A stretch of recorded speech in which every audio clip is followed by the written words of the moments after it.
എല്ലാവർക്കും എൻ്റെ വിനീതമായ നമസ്കാരം. എനിക്ക് വളരെ അത് തുടരും.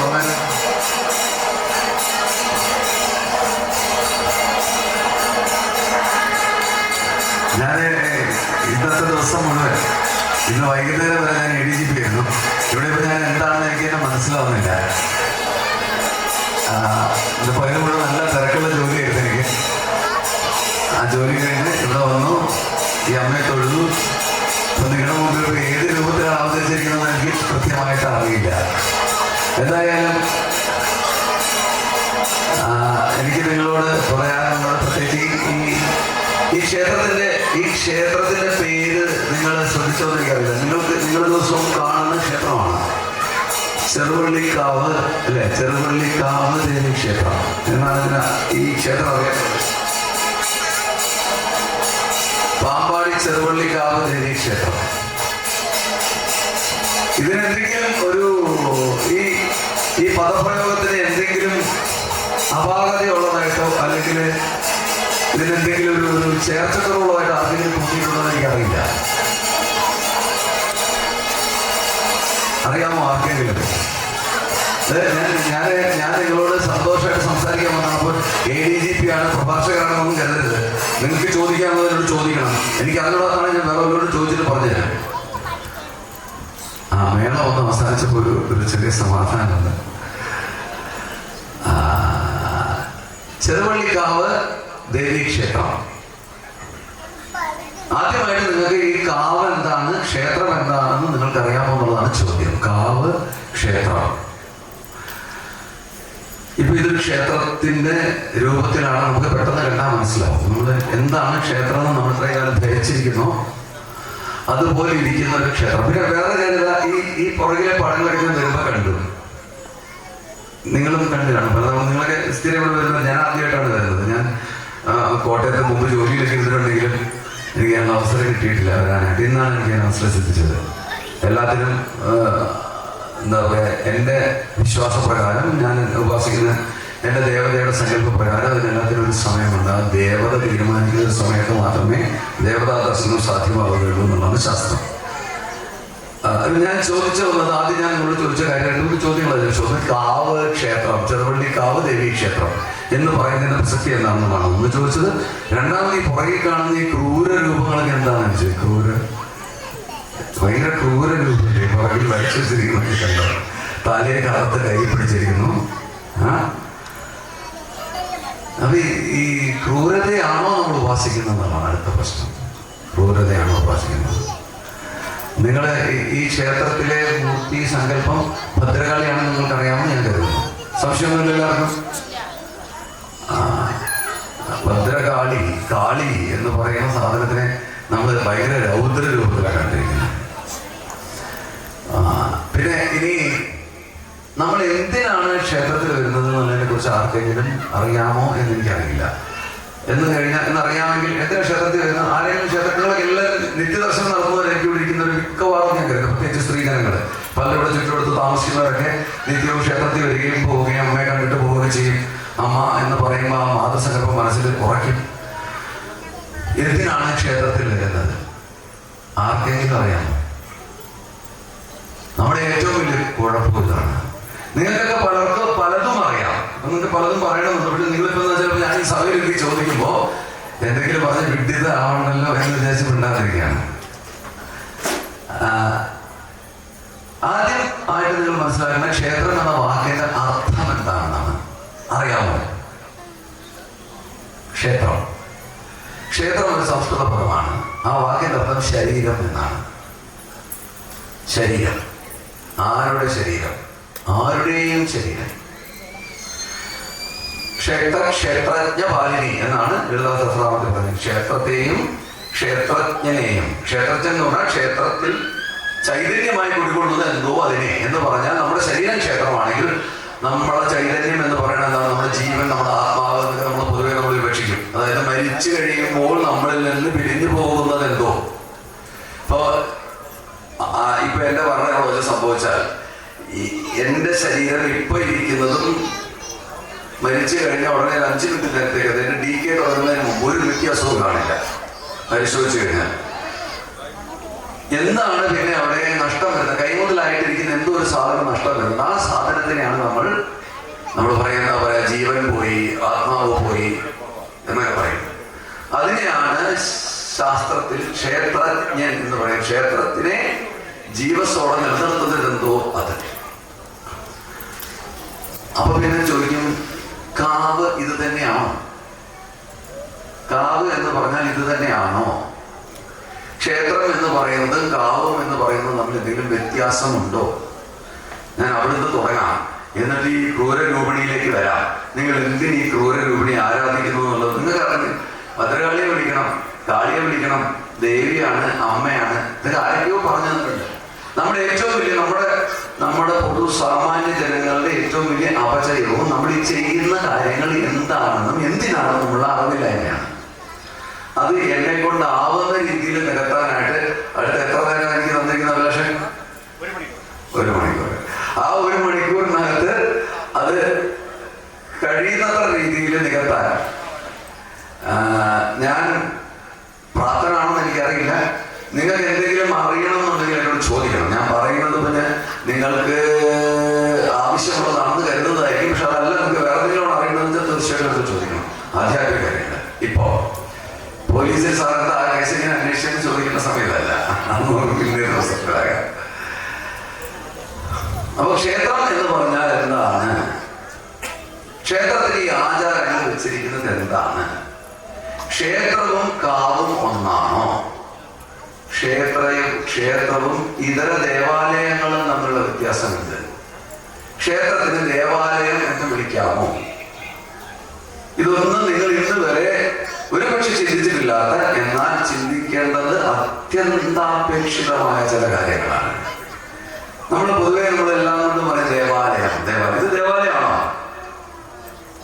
ആണോ അല്ലയോ? ദേവൻ എവിടെയാണോ ഉള്ളത്? ഭദ്രകാളി ഇതിനകത്ത് മാത്രമേ ഉള്ളൂ? വേറെ എവിടെയൊക്കെ ഉണ്ട്? എല്ലായിടത്തും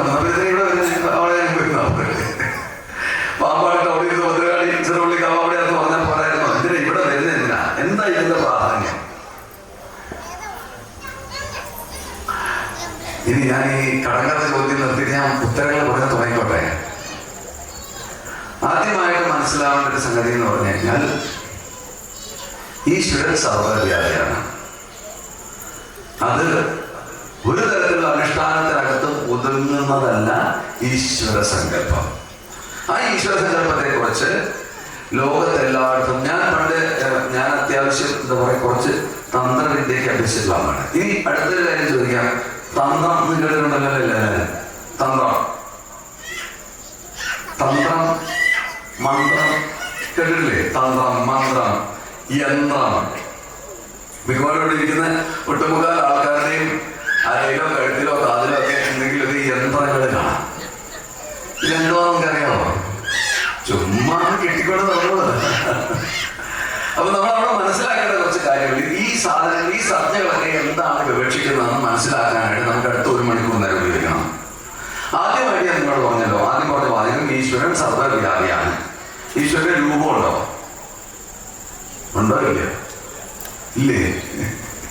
കഷ്ടം. പിന്നെ എന്തിനാണെങ്കിൽ ഭദ്രകാളി ആരാധിച്ച് ബുദ്ധിമുട്ടുന്നത്? ശരി, ഞാൻ എന്താണ് എന്നറിയാമോ?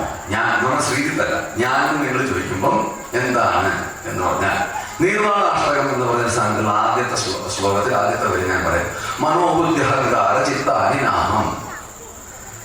അഹം, ഞാൻ എന്ന് പറഞ്ഞാൽ മനോബുദ്ധി അഹങ്കാരം ചിത്തം ഒന്നും ഞാനല്ല. ഇത് ഞാൻ ആരാണ്? മനോബുദ്ധി അഹങ്കാര ചിത്താനി നാമം. ഞാൻ മനസ്സല്ല, ബുദ്ധിയല്ല, അഹങ്കാരമല്ല, ചിത്തമല്ല. പിന്നെ ഞാൻ ആരാണ്? ആദ്യത്തെ ചോദ്യം. രണ്ടാമത് ചോദിക്കുന്ന ചോദ്യം, മനസ്സും ബുദ്ധിയും അഹങ്കാരവും ചിത്തവും ഒന്നും ഞാനല്ലെങ്കിൽ, നമ്മൾ സ്ഥിരം കേൾക്കുന്നൊരു സാധനമുണ്ട്, എന്റെ മനസ്സ്, നിന്റെ ബുദ്ധി, എന്റെ ബുദ്ധി, നിന്റെ അഹങ്കാരം, നിന്റെ അഹങ്കാരം കുറച്ച് കൂടുതലാണ് കേൾക്കാത്ത ഒരു മനുഷ്യൻ പോലും കൂടുതൽ കാണത്തില്ല. ഏതെങ്കിലും ഘട്ടത്തിൽ അവരുടെ ജീവിതത്തിൽ ഇത്തിരി അഹങ്കാരം കൂടുതലാണെങ്കിൽ മാതാപിതാക്കളോട്, സ്കൂളിലെ ടീച്ചർമാരോട്ട്, വഴികൂടെ പോകുന്നവരുമായിട്ട് കുത്തിപിടിക്കുമ്പോഴൊക്കെ പറയുന്നതെന്ന് പറയും, നീ ഭയങ്കര അഹങ്കാരിയാ എന്ന് പറയും. അപ്പം ഇത് എന്റെ ഷോളാന്ന് പറഞ്ഞില്ലേ, അഭിലാഷിക്ക് അർത്ഥം ചോദിച്ചത്. ഇത് എന്റെ ഷോളാ, ഇത് എന്റെ ഒരു സാധനമാണ് അല്ലെ, എന്റെ സാധനമാണ് എന്റെ ഷോൾ. എന്റെ മൊബൈൽ ഫോൺ ഒന്ന് എന്റെ കുറിച്ചാണ് ഫോൺ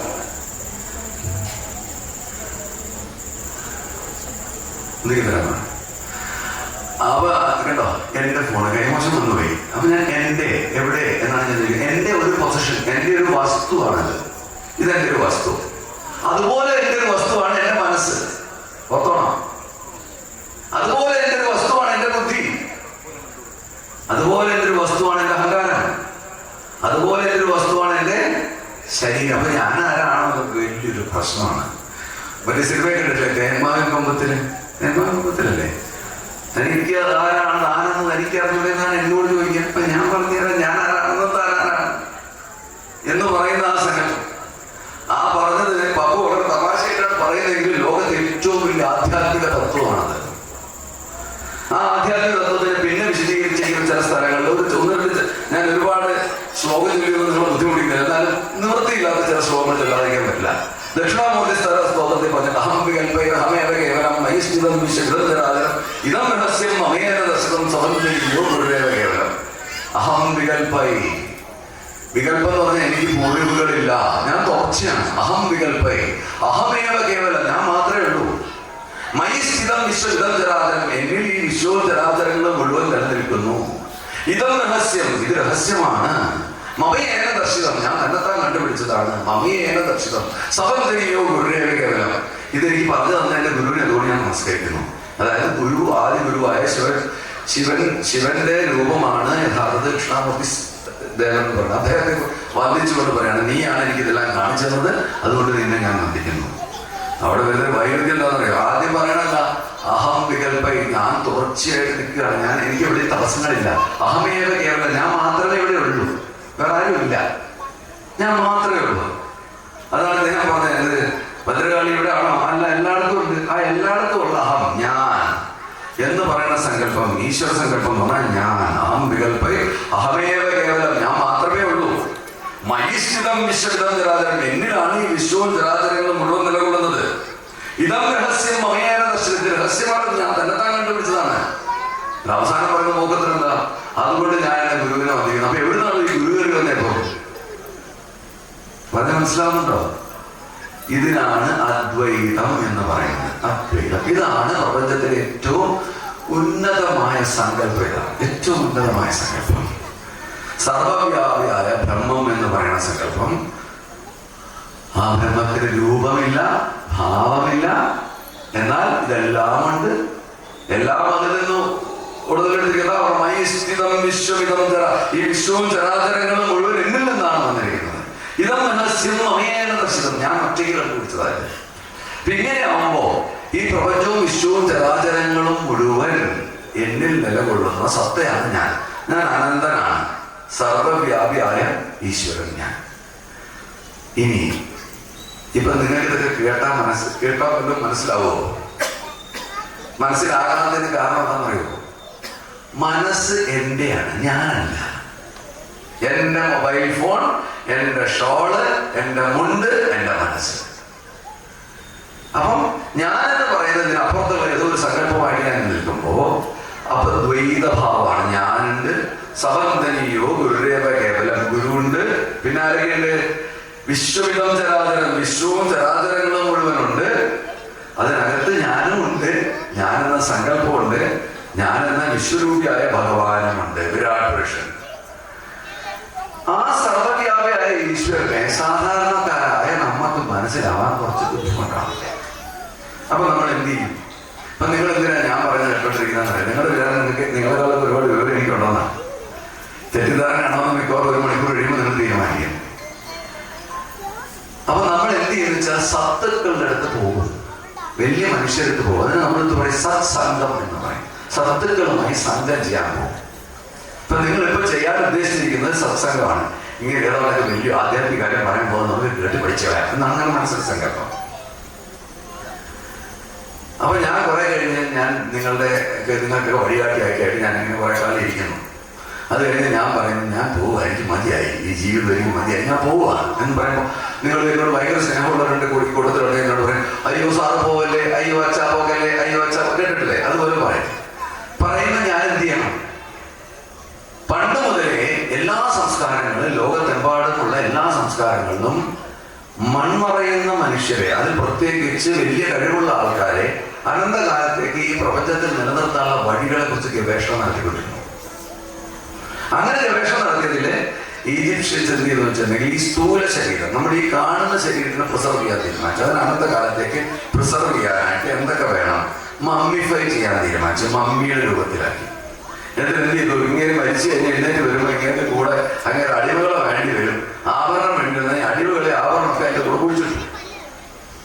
കുറെ കാലം ശ്രമിച്ചു നോക്കിയിട്ട് ഒന്നും നടന്നില്ല. അവര് അസ്ഥികൂടങ്ങളായിട്ട് ഇപ്പോഴും ജീവനോടെയുണ്ട്. അന്ന് മമ്മിഫൈ ചെയ്ത രീതി എങ്ങനെയായാലും വളരെ സുസ്ഥിരമായതുകൊണ്ട് ആ അസ്ഥികൂടങ്ങൾ മാത്രമേ ഇപ്പൊ ബാക്കിയുള്ളൂ.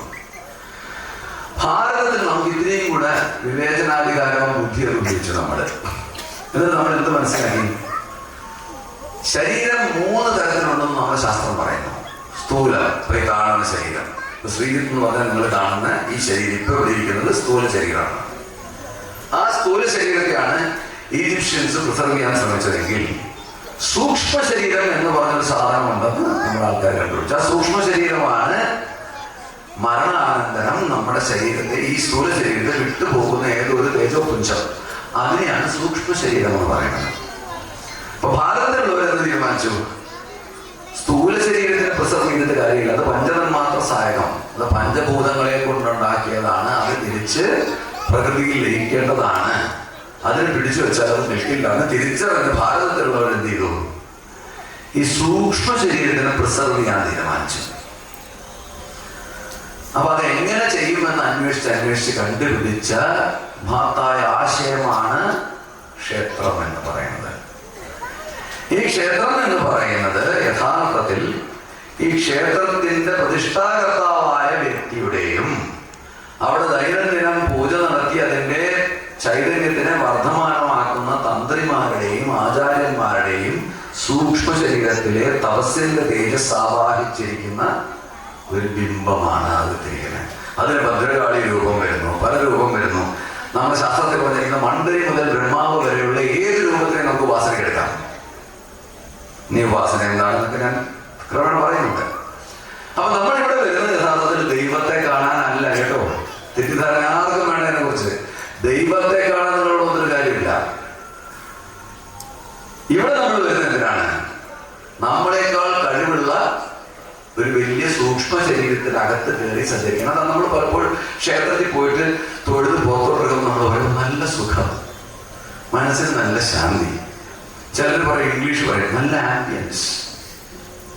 വൈകുന്നേരം അവിടെ പോയിരുന്നു കഴിഞ്ഞാൽ നല്ല മനസ്സുഖം. എന്താണ് ഈ മനസ്സുഖം? ഈ മനസ്സുഖം എന്ന് പറയുന്നത് നമ്മുടെ സൂക്ഷ്മ ശരീരം ഈ പ്രതിഷ്ഠാകർത്താവായ ഋഷീശ്വരതുല്യരായിട്ടുള്ള ആൾക്കാരുടെ സൂക്ഷ്മ ശരീരവുമായിട്ട് നടത്തുന്ന സംവേദനമുണ്ട്. ആ സംവേദനം ഫലവത്താവുമ്പോഴാണ് നമുക്ക് യഥാർത്ഥത്തിൽ എന്ത് കിട്ടുന്നത്? നമ്മുടെ സൂക്ഷ്മ ശരീരം അവരുടെ സൂക്ഷ്മ ശരീരവുമായിട്ട് ഒരു താതാത്മ്യം വരുന്ന സന്ദർഭത്തിൽ നമുക്ക് ഒരു സുഖം തോന്നുന്ന അദ്ദേഹത്തിന്റെ ആ വലിയ മനുഷ്യന്റെ സൂക്ഷ്മ ശരീരത്തിൽ അത്രയും തപസ് നമുക്ക് വന്നില്ലെങ്കിൽ ആ തപസ്സിന്റെ ചെറിയൊരു ലാഞ്ചനം നമുക്ക് അപ്പൊ നമുക്കൊരു സുഖം വരും. ആ സുഖം വർദ്ധിപ്പിക്കാനായിട്ട് ആ സൂക്ഷ്മ ശരീരം നിഷ്കർഷിച്ചിട്ടുള്ള ആ സൂക്ഷ്മ ശരീരത്തിലെ ഊർജം പൂർണ്ണമായി ഉൾക്കൊള്ളാൻ പറ്റിയിട്ടുള്ള കുറെ ആചാരങ്ങൾ നമ്മുടെ ആചാര്യന്മാരെ സൃഷ്ടിച്ചു വെച്ചിരിക്കുന്നു. ഇവിടെ കാണാൻ, ഈശ്വരനെ കാണാനാണ് ഇവിടെ വരുന്നത് എന്ന് വരികിൽ, ഈശ്വരൻ സർവവ്യാപി ആണെങ്കിൽ നമ്മൾ വെളിയിലിറങ്ങിയാൽ ബാത്റൂമിൽ തുപ്പും മലമൂത്ര വിസർജനം നടത്തും, അവിടെ ഈശ്വരനില്ലേ? എന്നാൽ ആ പണി നമ്മൾ ക്ഷേത്രത്തിനകത്ത് ചെയ്യുന്നില്ല. എന്തുകൊണ്ടാണ് ചെയ്യാത്തത്? പണ്ട്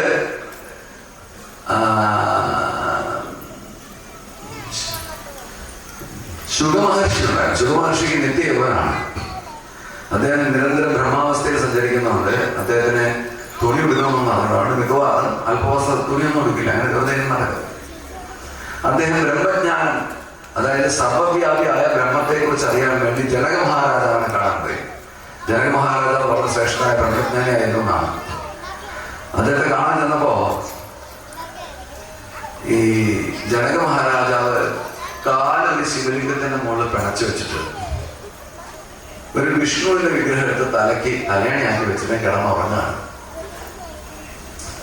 ശുഗൻ അവിടെ ചെന്നിട്ട് പറഞ്ഞില്ല, അദ്ദേഹത്തെ കണ്ട ഉടനെ ശുഗൻ തിരിഞ്ഞ് നടക്കുക. അപ്പൊ മർദ്ദമയക്കത്തിൽ കിടന്ന ജനക മഹാരാജാവ് കൈകൊട്ടി വിളിച്ചു, എന്തിനാ വന്ന, എങ്ങോട്ട് പോകുന്നു? ശുഗൻ പറഞ്ഞു, വന്ന സ്ഥലം തെറ്റിപ്പോയി, ഞാൻ മടങ്ങാണ്. അപ്പൊ ജനകൻ തിരിച്ചോട്ട് പറഞ്ഞതാണ്, അതായത് ഭഗവാൻ നിന്നെ കാണിച്ചു എന്നുള്ളതായിരിക്കും താങ്കളുടെ പരാതി. ഭഗവാനെ നിന്ദിക്കുകയാണല്ലോ, കാലെടുത്ത് ശിവലിംഗത്തിന്റെ നേരെ വെച്ചിരിക്കുന്നു, തല വിഷ്ണു വിഗ്രഹത്തിന്റെ മുകളിൽ വെച്ചിരിക്കുന്നു. അങ്ങനെയാണെങ്കിൽ ഒരു കാര്യം ചെയ്താൽ മതി, എന്റെ കാല് ഭഗവാന്റെ പുറത്ത് വെച്ചത് അങ്ങേക്ക് ഇഷ്ടപ്പെട്ടില്ലെങ്കിൽ അത് അവിടെ നിന്നിട്ട് ഭഗവാൻ ഇല്ലാത്തടത്ത് വെച്ചേക്കണം. കാലെടുത്ത് ശിവലിംഗത്തിൽ നിന്ന് മുകളിൽ നിന്ന് മാറ്റി നിങ്ങൾ ഭഗവാൻ ഇല്ലാത്തൊരു സ്ഥലത്ത് കൊണ്ട് വെക്കുക. സാധിക്കുമോ?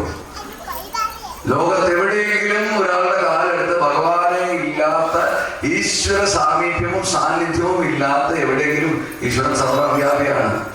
വിവേകാനന്ദ സ്വാമിയോട് ഒരാൾ ചോദിച്ചു, സ്വാമി, ഞാൻ ഒരുപാട് കാലം ജപവും പ്രാർത്ഥനയൊക്കെ ഉണ്ടാകുന്നു, ഇതുവരെ ഞാൻ ദൈവത്തെ കണ്ടിട്ടില്ലല്ലോ, ദൈവം എവിടെയാണ് ഇരിക്കുന്നത്? സ്വാമികൾ തിരിച്ചു പറഞ്ഞു, സഹോദര, തന്റെ പ്രശ്നം എന്ന് വെച്ചാൽ താൻ നോക്കിയിട്ട് ഇന്നുവരെ കണ്ടിട്ടുള്ള ദൈവത്തെ കണ്ടിട്ടില്ല. പക്ഷെ ഇത് കണ്ടത് ദൈവമാണെന്ന് തിരിച്ചറിയാനുള്ള ബോധം നിങ്ങൾക്കുണ്ടായിട്ടില്ല. അങ്ങനെ ബോധമില്ലാത്ത അല്പമനീഷികളായ ആൾക്കാർക്ക്, അല്പചക്ഷുക്കളായ നമ്മളെ പോലെയുള്ള സാധാരണ ജനങ്ങൾക്ക് ആ അനന്ത സാന്നിധ്യം അറിയാൻ വേണ്ടിയിട്ടുള്ള ഉപാധിയാണ് ക്ഷേത്രം. ആ ക്ഷേത്രത്തിന്റെ ഉപാധിയാവുന്നത് നമ്മളെക്കാൾ വലിയ മഹാമനീഷികളായിട്ടുള്ള തന്ത്രികൾ. ഇപ്പം ചില ക്ഷേത്രങ്ങളെ കുറിച്ച് പറയും സ്വയംഭൂ, തന്നെത്താൻ ഉണ്ടായതാണ്. അതിന്റെ അർത്ഥം അത് ദേവന്മാരുടെ പ്രതിഷ്ഠയാണെന്നാണ്. എന്ന് പറഞ്ഞാൽ അദൃശ്യരായി നിൽക്കുന്ന ഒരുപാട് ശക്തികളുള്ള, ഒരുപാട് ആത്മാക്കളുടെ, ഋഷീശ്വരന്മാരുടെ പ്രതിഷ്ഠ. ഹനുമാനോട് ഒരിക്കൽ ശ്രീരാമസ്വാമി ചോദിച്ചു, ഞാൻ നിനക്കാരാണ്? ഹനുമാൻ സ്വാമി പറഞ്ഞു, സ്ഥൂല തലത്തിൽ, അതായത് സ്ഥൂല ശരീരം, ഞാൻ നേരത്തെ 2 ശരീരങ്ങളെ കുറിച്ച് പറഞ്ഞു, 3ാമത്തെ ശരീരത്തെ കുറിച്ച് ഞാൻ പറഞ്ഞിട്ടില്ല. സ്ഥൂല ശരീരത്തെ കുറിച്ച് ഞാൻ പറഞ്ഞു, സൂക്ഷ്മ ശരീരത്തെ കുറിച്ച് പറഞ്ഞു. നമുക്ക് പെട്ടെന്ന് മനസ്സിലാവും രണ്ടും. കാരണം സ്ഥൂലം നമ്മളിപ്പോൾ കാണുന്ന ശരീരം, സൂക്ഷ്മം എന്ന് പറഞ്ഞാൽ നമ്മുടെ ഈ സ്ഥൂല ശരീരത്തിനെ മരണസമയത്ത് വിട്ടുപോകുന്ന എന്തോ ഒരു സാധനങ്ങൾ, അതിനെയാണ് സൂക്ഷ്മ ശരീരം എന്ന് പറയുന്നത്. ഹനുമാൻ പറഞ്ഞു, സ്ഥൂലതലത്തിൽ അങ്ങ് യജമാനൻ, ഞാൻ ദാസൻ.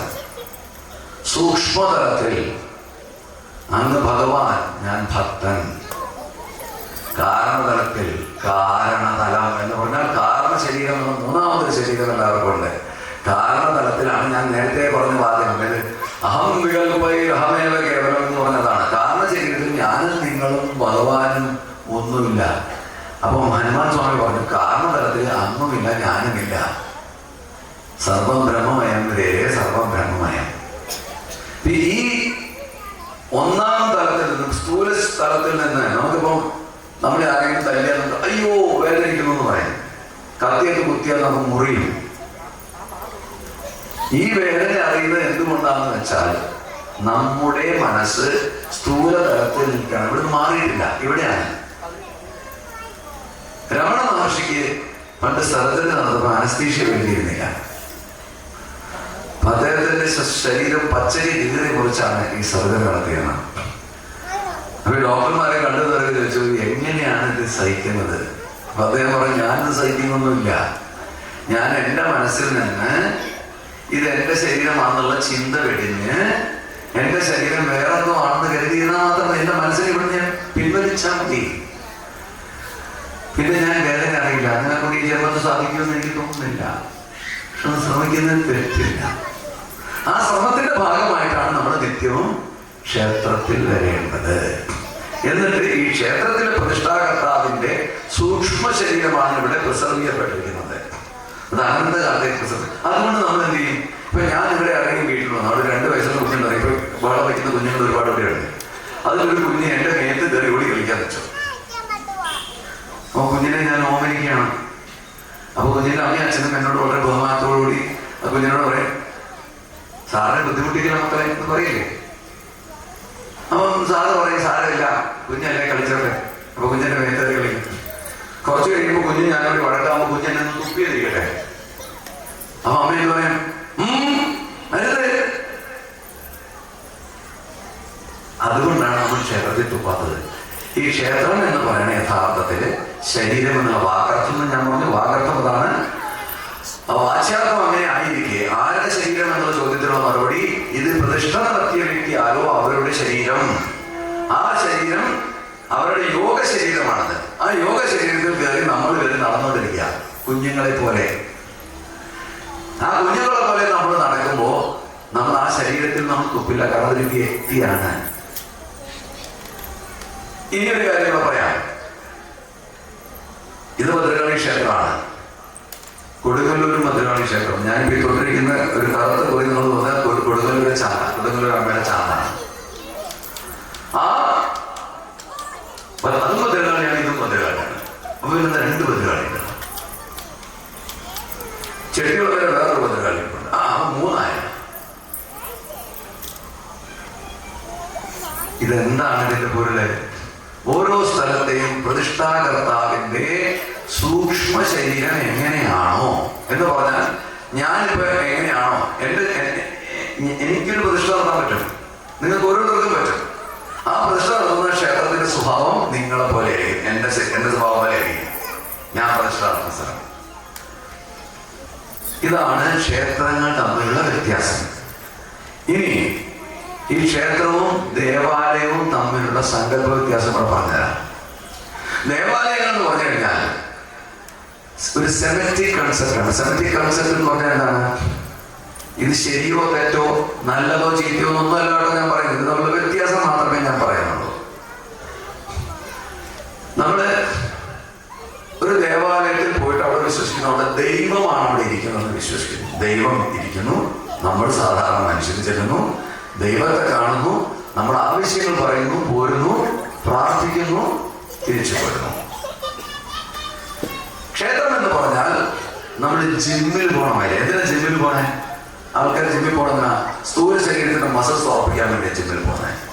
നിങ്ങളുടെ സൂക്ഷ്മ ശരീരത്തിന്റെ മസിൽസ്, അതിന്റെ കഴിവ് കൂട്ടാൻ, നിങ്ങളുടെ ഇച്ഛാശക്തി വർദ്ധിപ്പിക്കാൻ, ശ്രദ്ധ കൂട്ടാൻ, ഏകാഗ്രത വർദ്ധിപ്പിക്കാനാണ് നിങ്ങൾ ക്ഷേത്രത്തിൽ പോകേണ്ടത്. ദേവാലയത്തിൽ പോയാൽ ഏകാഗ്രത വർദ്ധിക്കാം, വർദ്ധിക്കാതിരിക്കാം.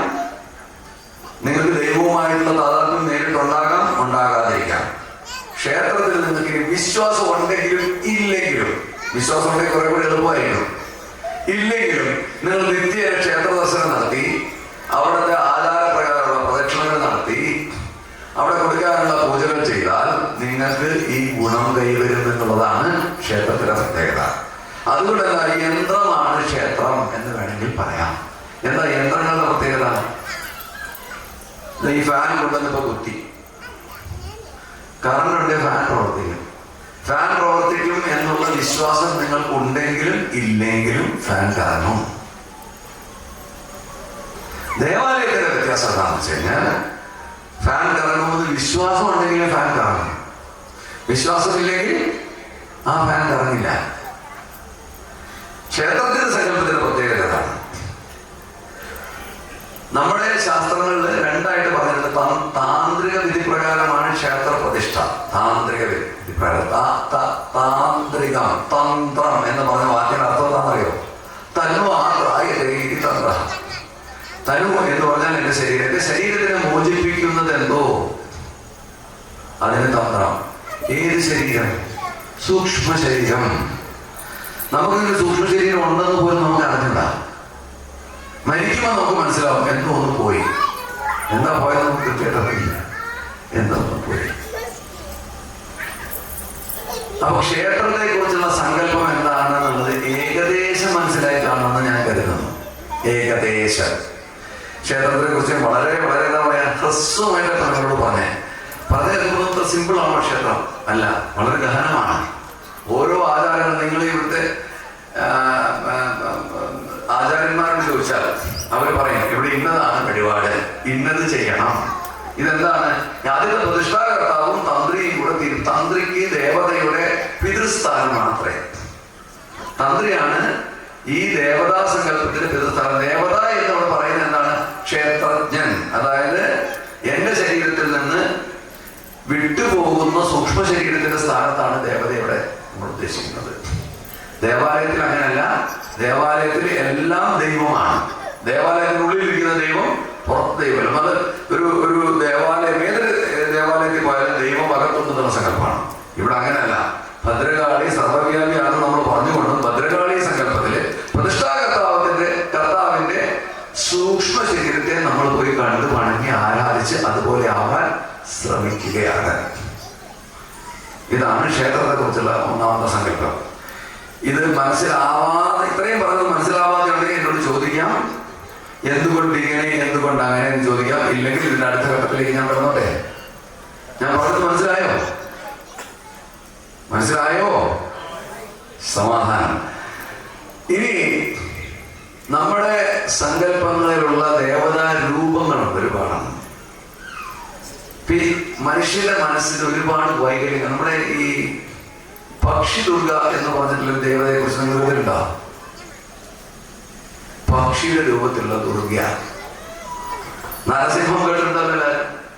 എന്തൊരു രൂപമാണ്? പകുതി സിംഹം പകുതി മനുഷ്യൻ. നരസിംഹം മരിച്ചത് എങ്ങനെയാണെന്ന് ആർക്കെങ്കിലും അറിയാമോ? നരസിംഹത്തിന്റെ അന്ത്യം എങ്ങനെയാണെന്ന് ആർക്കെങ്കിലും അറിയാമോ? നമ്മൾ ഈ അവതാരം വന്ന് നരസിംഹം വന്ന് ഹിരണ്യകശിപുവിനെ കൊന്നു എന്ന് നമുക്കറിയാമോ? അത് കഴിഞ്ഞ് എന്ത് ചെയ്തു നമുക്ക് അർത്ഥമില്ല. ഈ അനന്തമായ ഊർജ സ്രോതസ്സിലുള്ളൊരു പ്രശ്നമുണ്ട്. എന്താണെന്ന് വെച്ച് കഴിഞ്ഞാൽ, ഒരു അവതാര ഉദ്ദേശത്തോടു കൂടി ഒരു അവതാരം വന്നാൽ ആ അവതാരം പിന്നെ ആ അവതാര ഉദ്ദേശം കഴിഞ്ഞ് കഴിഞ്ഞാൽ അനന്തമായ ഊർജം എന്ത് ചെയ്യണം നടക്കണം. പ്രായമാകുന്നതോടെ വിവേകം കുറയും എല്ലാവർക്കും, നമുക്കെല്ലാവർക്കും. നരസിംഹത്തിന് പറയും. നരസിംഹത്തിന് പ്രായമായി കഴിഞ്ഞപ്പോൾ വിവേകം കുറഞ്ഞ. പക്ഷെ എന്ത് പറ്റി? ഊർജത്തിനൊരു കുറവില്ല. സാക്ഷാത് നരസിംഹമൂർത്തിയല്ലേ, ശ്രീമദ് നാരായണമൂർത്തിയല്ലേ, ഒരു കുറവില്ല ഊർജത്തിന്. ഓടി നടന്ന് ഈ സകല മുനിമാരെ ഉപദ്രവിക്കുക, മനസ്സിലായില്ലേ? പിന്നെ എന്താ പറയാ, അവിടെ എവിടെയെങ്കിലും യാഗങ്ങളോ യജ്ഞങ്ങളൊക്കെ നടന്നുകൊണ്ടിരിക്കുമ്പോൾ അതിനൊക്കെ പോയിട്ട് ഇല്ലാതാക്കുക, ആ മുനിമാരെ എടുത്ത് വലിച്ചെറിയുക, കാടില്ലാതാക്കുക, ഇങ്ങനെയൊക്കെ ചെയ്തുകൊണ്ട് നടന്നു നരസിംഹമൂർത്തി. വിഷമമായി എല്ലാവർക്കും. എന്ത് ചെയ്യണമെന്ന് അറിയാതെ ദേവന്മാരെല്ലാവരും ചെന്നിട്ട് പരമശിവനെ ശരണം പ്രാപിച്ചു. പരമശിവൻ 8 കൈകാലുകളുള്ള ഒരു പക്ഷിയായി രൂപം പ്രാപിച്ചതാണ്. ശരഭം എന്നാണ് അതിന്റെ പേര്, ശരഭം. ഈ ശരഭം എന്ത് ചെയ്തെന്ന് വെച്ചാൽ, ഒരു ദിവസം രാവിലെ എഴുന്നേറ്റ് ഇത് പറന്നു വന്നിട്ട് ഈ അലറി വിളിച്ച് നടക്കുന്ന നരസിംഹത്തിനെ തന്റെ കാലുകളിൽ എടുത്തുകൊണ്ടെങ്കിൽ ഇങ്ങോട്ടോ പറന്നു മറഞ്ഞെന്നാണ് നരസിംഹത്തിന് അവസാനം കണ്ടത്. അങ്ങനെയാണ്. അപ്പൊ നരസിംഹത്തിന്റെ അന്ത്യം അങ്ങനെയാണ്. നരസിംഹമൂർത്തി ഇത് നമ്മളാരും പഠിക്കില്ല. കാരണം വെച്ചാൽ നമുക്ക് ഈ നരസിംഹത്തിന്റെ വിജയഗാഥ മാത്രമല്ല നമുക്ക് കേൾക്കണ്ടു. പ്രഹ്ലാദം പിടിച്ചു, അപ്പൊ തോട് പൊളിച്ചു വന്നു, ഹിരണ്യകശിപുവിനെ കൊന്നു. ഇനി ഈ നരസിംഹമൂർത്തിയെ നമുക്ക് സങ്കല്പമാക്കാം. തപസ്സിന് ശരഭത്തെ നിങ്ങൾക്കാക്കാം. പക്ഷെ ഇതിന്റെ പ്രശ്നം എന്താണെന്നറിയോ? ഈ നരസിംഹമൂർത്തിയെ ശരഭത്തിനായിട്ട് നമ്മൾ സങ്കല്പമാക്കുമ്പോൾ നമ്മളുടെ സ്വഭാവം ഈ നമ്മൾ ഏത് മൂർത്തിയെ കുറിച്ച് ചിന്തിക്കുന്നോ അതുപോലെ ആയി മാറുമെന്നാണ്. നിങ്ങൾ സ്ഥിരം ഇവിടെ വന്ന് തൊഴുത് കഴിഞ്ഞാലുള്ള പ്രശ്നം എന്താണെന്ന് ഏകദേശം ഇതുപോലെയൊക്കെ ആവും. നിങ്ങൾ നോക്കണം. ആരെങ്കിലൊക്കെ കെട്ടൊക്കെ കയ്യിലെടുത്തോണ്ട് നടക്കുന്ന ഒരു രൂപത്തിലേക്ക് എത്താൻ സാധ്യതയുണ്ട്. ഇനി അതെന്തിനാന്ന് പറയുന്നതിന് മുമ്പ് ക്ഷേത്ര ദർശനം എങ്ങനെ വേണം? ഞാൻ നേരത്തെ പറഞ്ഞ തന്മാത്രായ ഇതി തന്ത്ര, സ്വന്തം തനുവിനെ മോചിപ്പിക്കുന്നത് എന്തോ അതിനെയാണ് തന്ത്രം എന്ന് പറയുന്നത്. മന്ത്രം എന്താ? മന്വാത്രായതേ മന്ത്രഹാമം, മനനാത്രായതേ മന്ത്രഹാമം, 2 നിർവചനങ്ങളുണ്ട്. മന്വാത്ര മനസ്സിനെ മോചിപ്പിക്കുന്നത് മന്ത്രം, മനനം കൊണ്ട് മോചിപ്പിക്കപ്പെട്ടത് മന്ത്രം. മനനം ചെയ്യുന്നവരാര്? മൃഗങ്ങൾക്ക് മനനം ചെയ്യാൻ പറ്റുമോ? മനനം ചെയ്യുന്നവനെ തമിഴിൽ മനിതൻ എന്ന് പറയുന്നു. അതാണ് മനുഷ്യൻ. ഒരു കാര്യം വീണ്ടും വീണ്ടും ആവർത്തിക്കാൻ കഴിവുള്ളത് മനുഷ്യനാണത്രേ. അങ്ങനെ ഒരേ കാര്യം വീണ്ടും വീണ്ടും ആവർത്തിക്കുന്നതിന് വേണ്ടിയാണ് നമ്മൾ മന്ത്രം ജപിക്കുന്നത്. അപ്പൊ മന്ത്രം എന്താണെന്ന് എന്താണെന്ന് ചോദിച്ചാൽ, നമ്മൾ ഈ ദേവതാ സങ്കല്പത്തിന് ഇവിടെ എത്തി. ആ ദേവതാ സങ്കല്പത്തിന് ഏറ്റവും യോജിക്കുന്ന ശബ്ദബീജികൾ അത് ശാസ്ത്രത്തിൽ തപസ്സിലൂടെയാണ് കണ്ടുപിടിക്കുന്നത്. അപ്പൊ ഈ തപസ്സിലൂടെ കണ്ടുപിടിച്ച ആൾക്കാരാണ് ഈ മന്ത്രം വെച്ച് ഈ ക്ഷേത്രവും ആ മൂർത്തിയും സങ്കല്പവും നമ്മൾ ഉറപ്പിക്കുന്നത്. അത് കഴിഞ്ഞാൽ നമ്മൾ അവിടെ ചെന്ന് എന്ത് ചെയ്യണം? ആ മന്ത്രം നമ്മൾ ഉരുവിട്ടുകൊണ്ട് വേണം ഭഗവാനെ അല്ലെങ്കിൽ ഭഗവതിയെ പ്രാർത്ഥിക്കാൻ. അങ്ങനെ നമ്മൾ ഇങ്ങനെ പറഞ്ഞുകൊണ്ടിരിക്കുമ്പോൾ വീണ്ടും വീണ്ടും ആ മന്ത്രജപത്തിന്റെ എണ്ണം കൂടുന്നതനുസരിച്ച് ഈ ശരീരവുമായിട്ട് നമ്മുടെ താതാത്മ്യം കൂടും. അത് ഏതുപോലെ ആവാൻ പാടില്ല എന്നറിയോ? അതിനാണ് ഏകാഗ്രത വേണം, ശ്രദ്ധ വേണം, ഭഗവാൻ നിഷ്ഠ വേണം എന്നൊക്കെ പറയും. നമ്മൾ സാധാരണ ഞാൻ ഈ ഗുരുവായൂർ അമ്പലത്തില് ഉച്ചപൂജ നേരത്ത് ചില പ്രത്യേകതയുണ്ട് ഗുരുവായൂർ അമ്പലത്തില്. ഇപ്പൊ നിങ്ങളെ പോലെ അവിടെ ഗുരുവായൂർ അമ്പലത്തിന് തൊട്ടടുത്ത് താമസിക്കുന്ന കുറേ സ്ത്രീജനങ്ങളുണ്ട് അവിടെ ഉച്ചയ്ക്ക് തൊടാൻ. അവർക്ക് ഭഗവാൻ അവരുടെ സ്വന്തമാണ്. നമ്മൾ ഈ കാണുന്നത് ഇവിടെ പാമ്പാടിയുള്ള ഒരാൾ ഗുരുവായൂരപ്പനെ കുറിച്ച് ചിന്തിച്ച് അവിടെ പോയി യൂണിലുള്ള ബുദ്ധിമുട്ടൊന്നും അവർക്കില്ല. അവർക്ക് അവിടുത്തെ സ്ഥിരം ആൾക്കാരാണ്. പക്ഷെ അവരുടെ തൊഴിലിന് പ്രത്യേകതയില്ല. ഏകദേശം നിങ്ങൾ ഇവിടെ ചിലപ്പോൾ തൊഴുന്നതായിട്ട് സാമ്യം ഉണ്ടാവാൻ സാധ്യതയുണ്ട്. എന്താ വെച്ചാൽ ഒരു 3-4 സ്ത്രീകൾ, ഒരു മധ്യവയസ്സ് കിടന്ന സ്ത്രീകൾ ഇങ്ങനെ തൊടാൻ പോകുമ്പോൾ ഉണ്ടാവുന്ന ഒരു സംഭാഷണം ഞാൻ കാണിച്ചു തരാം. ഞാൻ അവിടെ പലപ്പോഴും കേട്ടില്ല. നാരായണ നാരായണ നാരായണ നാരായണ നാരായണ നമ്മൾ മാധവന്റെ വേണം തീരുമാനിച്ചോ. നാരായണ നാരായണ നാരായണ മഞ്ചേരി കേട്ടോ. നാരായണ നാരായണ നാരായണ നാരായണ. ശ്രദ്ധിച്ചിട്ടുണ്ടോ അങ്ങനെയുള്ള ആൾക്കാരെ? നമ്മൾ മന്ത്രം ജപിക്കുകയാണെന്നാണ് വെപ്പ്. നമുക്ക് ലോകത്ത് നടക്കുന്ന സകല വ്യവഹാരങ്ങളെ കുറിച്ചും പറയാനുള്ള സന്ദർഭം കൂടിയായിട്ട് ആ ക്ഷേത്ര ദർശന സമയത്ത് നമ്മൾ മാറ്റുകയാണ്. നിങ്ങളിൽ പലരും ഇപ്പൊ ചിരിക്കുന്നതിന്റെ ദ്യോതകം എന്താണെന്നറിയാം. നിങ്ങൾ പലരും ഇവിടെ ഈ പണി കാണിക്കുന്നതൊന്നും എനിക്ക് സംശയം ഉണ്ടായില്ല. പക്ഷെ ദയവ് ചെയ്ത് അതിനു വേണ്ടിയല്ല നമ്മൾ ക്ഷേത്രത്തിൽ വരുന്നത്. ക്ഷേത്രത്തിൽ വരുന്നത് എന്താണെന്ന് വെച്ച് കഴിഞ്ഞാൽ, ഇവിടെ ഈ പ്രതിഷ്ഠാകർത്താവായ യോഗീശ്വരോ തന്ത്രിയോ ആചാര്യനോ പ്രതിഷ്ഠിച്ചിരിക്കുന്ന ആ യോഗ ശരീരത്തിന്റെ അദ്ദേഹത്തിന്റെ തപസ്സിൽ നിന്നോ ഉടലെടുക്കുന്ന മന്ത്രബീജികൾ കഴിയുന്നത്ര സ്വാംശീകരിക്കാനാണ്, നമ്മുടെ ശരീരത്തിലേക്ക് ആഗിരണം ചെയ്യാനാണ്, ഉള്ളിലേക്ക് എടുക്കാൻ വേണ്ടിയിട്ടാണ്. ആ ഊർജം ഉള്ളിലേക്ക് എടുക്കാൻ വേണ്ടിയാണ് നമ്മൾ ക്ഷേത്രത്തിൽ വരുന്നത്. അപ്പൊ നമ്മൾ കഴിയുന്ന അത്ര മാതാകുട്ടിയുടെ കല്യാണത്തെ കുറിച്ച് ആലോചിക്കരുത്. പുറത്തിറങ്ങിയിട്ട് ആലോചിച്ചോളൂ. എന്തായാലും ക്ഷേത്രത്തിൽ പോകുമ്പോൾ കഴിയുന്നത്ര ആ രൂപം മനസ്സിൽ നിറഞ്ഞു നിർത്തുക. ശ്രവണം, കീർത്തനം, വിഷ്ണു സ്മരണം, പാദസേവനം, അർച്ചനം, വന്ദനം, ദാസ്യം, സഖ്യമാത്മനിവേദനം. ഇതാണ് ക്ഷേത്ര ദർശനത്തിൽ നമ്മൾ ചെയ്യേണ്ടത്. ശ്രവണം, നമ്മൾ എപ്പോഴും കേൾക്കണം. ഭഗവാന്റെ നാമം നമ്മൾ കേൾക്കണം. എന്ന് വെച്ച് ഉറക്കെ ജപിക്കരുത്. ക്ഷേത്രത്തിൽ പോയിരിക്കുന്ന ഒരുപാട് പേർക്കുള്ള ഉപദ്രവം അറിയാം.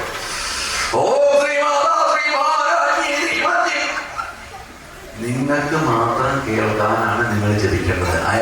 തൊട്ട അയൽപക്കത്തിരിക്കുന്നവരുടെ ജപം മുടക്കാനല്ല നിങ്ങൾ ജപിക്കുന്നത്.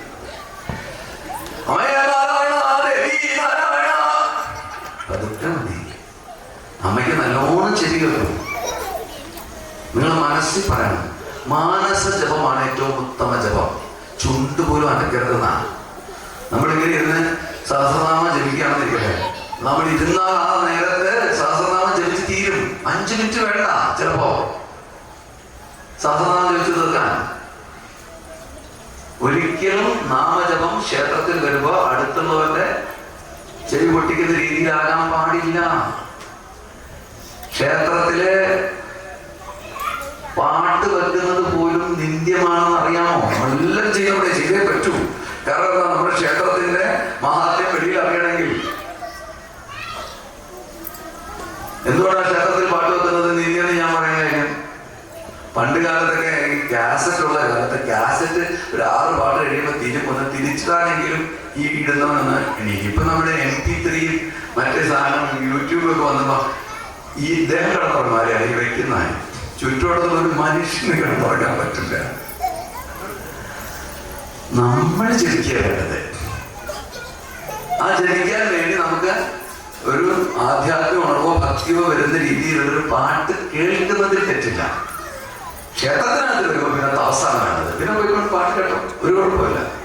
ഇപ്പൊ ഞാൻ ശബരിമലയിൽ ഡ്യൂട്ടിക്ക് പോകുമ്പോൾ ഞാൻ കാണുന്ന ഇപ്പോഴത്തെ ഏറ്റവും വലിയ സങ്കടം എനിക്ക് വരുന്നത് എന്താണെന്ന് വെച്ച് കഴിഞ്ഞാൽ, ഇപ്പൊ ആരും ശർമ്മൊന്നും വിളിക്കുന്നില്ല.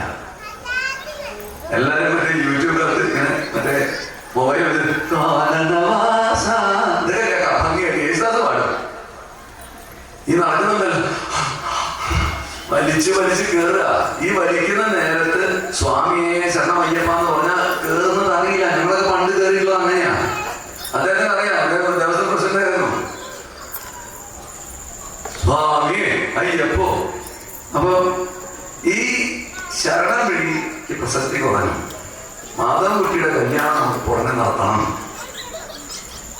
പറഞ്ഞ് മനസ്സിലായോ? ഈ ചിന്തകളുമായിട്ട് നമ്മൾ ക്ഷേത്രത്തിനകത്ത് ഒരു ശ്രവണം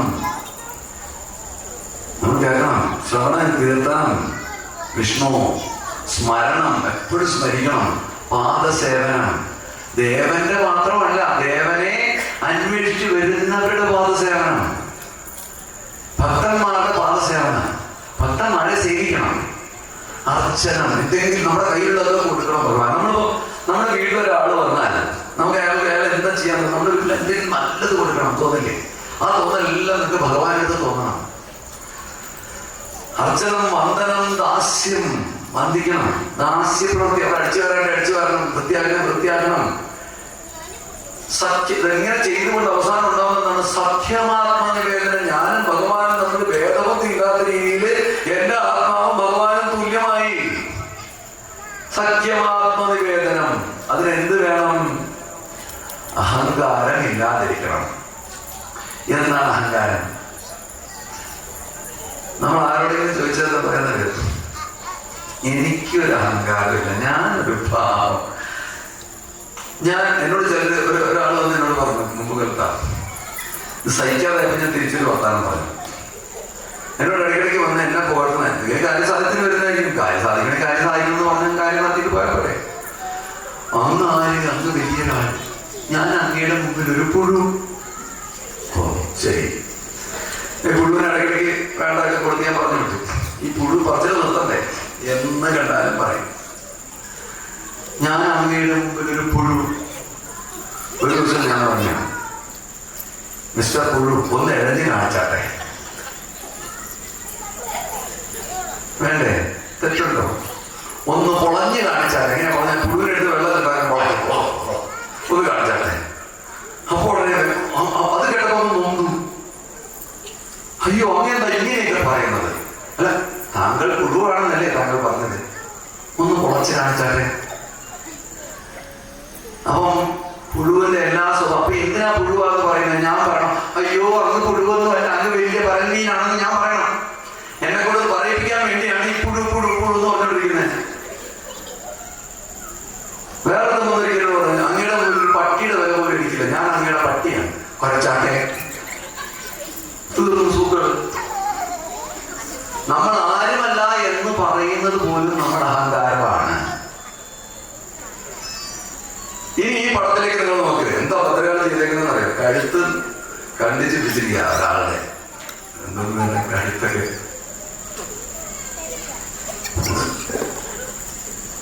ഇവിടെ എല്ലായിടത്തും ഭദ്രകാളി മര്യാദയ്ക്ക് തുണി കൊടുത്തിട്ടായിരിക്കണേ. ഭദ്രകാളിക്ക് ശരിക്കും തുണിയില്ല. ഭദ്രകാളിയുടെ ഈ സങ്കല്പത്തിൽ ഉടുത്തിരിക്കുന്ന എന്താന്ന് നിങ്ങൾക്ക് അറിയാമോ? ഭദ്രകാളിയുടെ പാവാട കൈകൾ കൊണ്ടുണ്ടാക്കിയതാണ്. നിങ്ങൾ നോക്കി നോക്ക്. മനുഷ്യരുടെ കൈകളാണ് ഭദ്രകാളിയുടെ പാവാട. എന്തൊരു ക്രൂരയായ ഒരു സങ്കല്പമാണെന്നെങ്കിൽ. കഴുത്തിന് കൈ പിടിച്ചിരിക്കുന്നു, കൈകളെടുത്ത് പാവാടയാക്കിയിരിക്കുന്നു. ഈ പെണ്ണുകളിൽ വേറെ ഒന്നും കൊടുക്കാൻ കിട്ടിയില്ലേ? നിങ്ങളിവിടെ മനസ്സിലാക്കേണ്ട എന്താണെന്നറിയോ? ഈ ഇരിക്കുന്നത് നിങ്ങളുടെയും എന്റെയും തലയാണ് അമ്മ കൈവച്ചിരിക്കുന്നത്. എന്ന് പറഞ്ഞാൽ എന്റെ അഹങ്കാരം, ഞാനില്ല അമ്മേ, ഞാനില്ല. ഞാനെന്ന് ചിന്തിക്കുന്നത് ഞാൻ എന്റെ തല കൊണ്ടാണ്. ആ തല അമ്മയ്ക്ക് ഞാൻ തന്നിരിക്കുന്നത്, അമ്മ എടുത്തോ, എനിക്ക് വേണ്ട. എനിക്ക് അഹങ്കാരം എന്ന് പറയുന്നത് വേണ്ട. ഇനി എന്റെ കൈ വെട്ടി ഞാൻ എന്റെ അമ്മയ്ക്ക് കൊടുത്തിരിക്കുക ഉടുതുണിയായിട്ട്. മനസ്സിലായതോ? എന്റെ കൈ വെട്ടി കൊടുത്തിരിക്കുക. എന്താ കൈയുടെ പ്രത്യേകത? നിങ്ങൾ എന്തുകൊണ്ടാണ് എന്തെങ്കിലും ചെയ്യുക? കൈ കൊണ്ടാണ് ചെയ്യുക. എന്ന് പറഞ്ഞാൽ ഞാൻ ചെയ്തു എന്നുള്ള ബോധം വരുന്നത് എവിടുന്നാ? കൈ ഉപയോഗിക്കുമ്പോഴാ. ആ ബോധം ഞാൻ വെട്ടി എറിഞ്ഞ് കൊടുത്തിരിക്കുക എന്റെ അമ്മയ്ക്ക്. മനസ്സിലായില്ലേ? ഇനി എന്റെ അമ്മ മാത്രമേ ഉള്ളൂ, ഞാനില്ല. ഈ ഉദാത്ത സങ്കല്പമാണ് കാളിയുടെ ഈ ക്രൂരരൂപം എന്ന് പറയണം. അല്ലാതെ കൊല്ലാൻ നടക്കുവല്ല. നിങ്ങൾ ഭഗവത്ഗീതയില് മനുഷ്യര് ഈ മനസ്സ് ഭഗവാൻ കൽപ്പിക്കാനായിട്ട് എന്ത് വേണം എന്ന് കൃഷ്ണനോട് അർജുനൻ ചോദിച്ചപ്പോൾ പറഞ്ഞ ശ്ലോകമുണ്ട്. തുല്യോ മിത്രാരിപക്ഷയോ സർവാരംഭപരിത്യാഗി ഗുണാതീവ സമുച്ചയേ. മാനം അവമാനം ഒരുപോലെ ആയിരിക്കണം എന്നാ പറഞ്ഞത്. പറ്റുമോ? മാനം അവമാനം ഒരുപോലെ ആണ് എന്ന് ഞാൻ പറഞ്ഞത് ഉൾക്കൊള്ളുന്നവനാണ് എന്റെ മുമ്പിൽ പുഴുന്ന് പറഞ്ഞിരുന്നതെങ്കിൽ ഒന്ന് എഴഞ്ഞെന്ന് പറഞ്ഞാൽ അയാൾ എഴഞ്ഞ് കാണിക്കും. അയാൾക്ക് പൂർണ്ണമായി ഞാൻ എന്റെ മുമ്പിൽ അയാളൊരു പുഴുവാണെന്നുള്ള ഉത്തമ ബോധ്യത്തിലാണ് അദ്ദേഹം സംസാരിച്ചതെങ്കിൽ, പുഴുവാണെങ്കിൽ ഒന്ന് എഴഞ്ഞാട്ടെ എന്ന് പറഞ്ഞാൽ അയാൾ എഴഞ്ഞ് കാണിക്കും. പൊളച്ചാട്ടെ എന്ന് പറഞ്ഞാൽ അയാൾ പുഴുവായി വെള്ളത്തിൽ കിടന്ന് പൊളയ്ക്കും പുഴുവിനെ പോലെ. അതല്ലാതെ നാടകം കളിച്ചുകൊണ്ടാണ് ഞാൻ പറഞ്ഞത് ചെയ്യാൻ പറ്റാത്ത വളരെ ഹൃദയനായത്. അപ്പം മാനവും അപമാനവും നമുക്ക് തുല്യമായിരിക്കണം. ആണോ? അല്ല. ശ്രീ സാർ മഹാനാന്ന് പറയുമ്പോൾ ഞാനൊന്ന് കഴിയും. നിങ്ങൾ പറയാ മഹാവൃത്തിയായിട്ടെന്ന് പറഞ്ഞാൽ ഞാനൊന്ന് ചെയ്യുന്നു. അപ്പൊ മാനവമാനം എനിക്ക് തുല്യമല്ല. പക്ഷെ മാനവമാനം തുല്യമായിരിക്കണം നിങ്ങൾക്ക് എന്നാണ് ഭഗവാൻ പറഞ്ഞത്. മാനാപമാനയോ സ്തുല്യോ സ്തുല്യോ മിത്രായ പക്ഷയോ. നിങ്ങളുടെ സുഹൃത്തും ശത്രുവും നിങ്ങൾക്ക് മനസ്സിൽ ഒരുപോലെ ആയിരിക്കണം. നിങ്ങൾക്ക് അവരോട് രണ്ട് രീതിയിൽ പെരുമാറാം. സാഹചര്യം അനുസരിച്ച് നിങ്ങൾക്ക് രണ്ട് രീതിയിൽ നിങ്ങൾക്ക് പെരുമാറാം. പക്ഷെ പെരുമാറുമ്പോഴും രണ്ടുപേരോടും ഒരുപോലത്തെ ബോധതയെയും ഒരുപോലത്തെ സ്നേഹവും രണ്ടുപേരിലും ഈശ്വരനെ കാണാനുള്ള മനസ്സും നിങ്ങൾക്കുണ്ടാവണം. മൂന്നാമതാണ് അതിനേക്കാളും പ്രശ്നം. സർവ ആരംഭപരിത്യാഗി. എല്ലാ ആരംഭങ്ങളെയും ത്യജിക്കണം. സർവാരംഭപരിത്യാഗി. ആരംഭം ത്യജിക്കുന്ന തുടക്കങ്ങളിൽ, ആരംഭം എന്നറിയാലോ, ആരംഭിക്കുക, തുടങ്ങുക, എല്ലാ തുടക്കങ്ങളെയും വർജിക്കണം. അതെങ്ങനെ പറ്റും? ഇപ്പൊ ഞാൻ നേരത്തെ ഇവിടെ വന്നപ്പോ ഇപ്പൊ അകത്ത് പ്രസാദം വാങ്ങുമ്പോ മേൽശാന്തി തന്ത്രി കൂടെ എന്നെ ചോദിച്ചു, സാറിപ്പോ എവിടുന്ന് വരുന്നു? ഞാൻ പറഞ്ഞു, ഞാൻ എറണാകുളത്ത് വരുന്നു. ഇപ്പൊ എറണാകുളത്ത് നിന്നാണോ താമസം? ഞാൻ പറഞ്ഞില്ല, തിരുവനന്തപുരത്താണ് താമസം. എറണാകുളത്ത് യോഗത്തിന് വേണ്ടി പോയതാണ്. ഇവിടെ രണ്ട് കാര്യങ്ങൾ ഞാൻ പറഞ്ഞു. എന്താ പറഞ്ഞത്? ഞാൻ എറണാകുളത്ത് നിന്ന് വരുന്നു. ഞാനാണ് വരുന്നത്, മനസ്സിലായോ? ഞാൻ പുറപ്പെട്ടു എറണാകുളത്ത് നിന്ന്. അതെന്റെ ആരംഭമാണ്. ഞാൻ എങ്ങനെ പുറപ്പെട്ടു? കാറിൽ പുറപ്പെട്ടു. എങ്ങനെ കാറിൽ പുറപ്പെട്ടു? ഞാൻ കാറിൽ കയറിയിട്ട് കാറ് പുറപ്പെട്ടെ എന്ന് പറഞ്ഞു. മനസ്സിലായില്ല? ഞാനാ ചെയ്യുന്നത്. ഞാൻ ചെയ്യുന്നു എന്നുള്ള ബോധം വെടിയുക എന്നാണ് ആരംഭം വെടിയാൻ പറഞ്ഞതിനർത്ഥം. ചെയ്യേണ്ടതല്ല, ചെയ്യേണ്ടതല്ല നിങ്ങൾ ചെയ്യുക. പക്ഷെ എന്താണ്? നിങ്ങളുടെ കൈ വഴി നിങ്ങൾ കാലിക്ക് കൊടുത്തു, തല വെട്ടി കാലിടയിൽ കൊടുത്തു, പിന്നെ എല്ലാം കാളിയാണ് ചെയ്യുന്നത്. ഇത് പറയുമ്പോൾ എന്ത് ബോധ്യം വേണം? ഞാനല്ല പുറപ്പെട്ടത്, എന്റെ അമ്മ പുറപ്പെട്ടു. ഞാൻ ഒന്നുകിൽ അമ്മയുടെ മടിയിൽ അമ്മയുടെ കുഞ്ഞായിട്ടിരുന്നു, അല്ലെങ്കിൽ അമ്മയുടെ ഭാഗമായി ഞാനിരുന്നു. ആരാ ചെയ്തത്? സർവാരംഭപരിത്യാഗി. എന്റെ മൂർത്തിയാണ് ചെയ്യുന്നത്, ഞാനല്ല ചെയ്തത് എന്നുള്ള ബോധം വരാൻ വേണ്ടിയാണ് കാളിക്ക് ക്രൂരവും തന്നിരിക്കുന്നത്. കാളി കശാപ്പുകാരി അല്ല കേട്ടോ, ദയവ് ചെയ്ത് മനസ്സിലാക്കണേ. ചിലര് പറയും രൗദ്രമൂർത്തിയാ, സൂക്ഷിക്കണം. ആരെയാ സൂക്ഷിക്കണ്ടേ? ഇവിടെ തന്നെത്താൻ സൂക്ഷിക്കണോ? നമ്മളെയാ സൂക്ഷിക്കണ്ടേ? ഇപ്പൊ മനസ്സിലായ എന്തുകൊണ്ടാണ് കാളിക്ക് രൂപമെന്ന്? കാളി ക്രൂരയല്ല, കരുണാമയി. അങ്ങേയറ്റത്തെ കരുണ. ആ കരുണയുടെ കൂടുതൽ കൊണ്ട് സ്വന്തം നമ്മുടെ അഹങ്കാരത്തെ അമ്മ വാങ്ങി വെച്ചിരിക്കുന്നു. അപ്പോ ഇങ്ങനെയുള്ള മൂർത്തികളെ ഓരോരുത്തരെയായിട്ട് നമ്മൾ ഉപാസിക്കുമ്പോൾ നമുക്ക് എന്ത് സംഭവിക്കുന്നു? ഈ മൂർത്തിയുടെ സ്വഭാവം നമുക്ക് കൈവരും. നമ്മുടെ ജപം ഇങ്ങനെ കൂടുന്നതനുസരിച്ച് മറ്റേ ഇദ്ദേഹം പറഞ്ഞിരുന്നാൽ ത്യാഗരാജ സ്വാമികൾ പറഞ്ഞിരുന്നു, 96 കോടി തവണ രാമ എന്ന് പറഞ്ഞാൽ നിങ്ങൾ രാമനെ കണ്ടിരിക്കും. എത്ര എളുപ്പമാണെങ്കിൽ 96 കോടി തവണ രാമ എന്ന് ഉച്ചരിച്ചാൽ മതി. നിങ്ങൾക്ക് ശ്രദ്ധ വേണ്ട, ഭക്തി വേണ്ട, ഒന്നും വേണ്ട. 96 കോടി രാമാന്ന് ജപിക്കണമെങ്കിൽ അധ്വാനം എന്നാന്ന് വല്ല ധാരണ ആർക്കെങ്കിലും ഉണ്ടോ? ഞാൻ ഇപ്പൊ മനസ്സിലായില്ല. രാമ രാമ രാമ രാമ രാമ രാമ രാമ രാമ രാമ രാമ രാമ രാമ രാമ 14 രാമ 14 രാമ. ഇപ്പൊ ഞാൻ ചൊല്ലിയത് രാമ രാമ രാമ രാമ രാമ രാമ രാമ രാമ രാമ രാമ രാമ രാമ രാമ രാമ രാമ രാമ.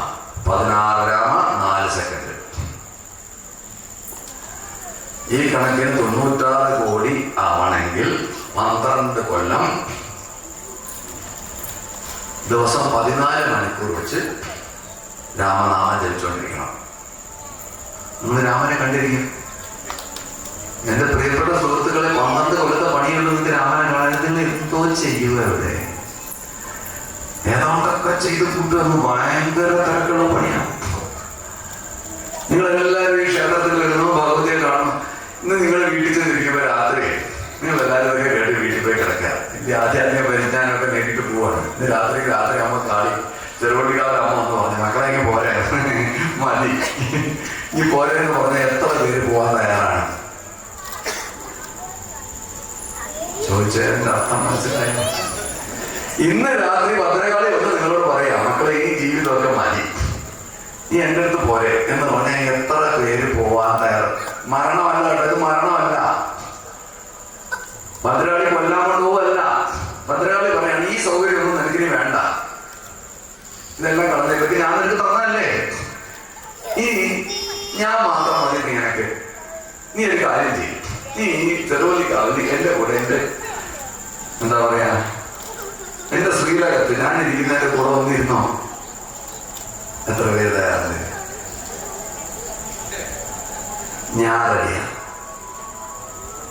ഞാൻ റെഡിയാണ്. ഞാനിനി 3.5 വർഷങ്ങൾ കഴിഞ്ഞാൽ പെൻഷൻ പറ്റും. അന്ന് രാത്രി ഞാൻ മുഖാമേ പോകും. ഞാൻ പറഞ്ഞു വെച്ചിട്ടുണ്ട് ഭാര്യയോട്.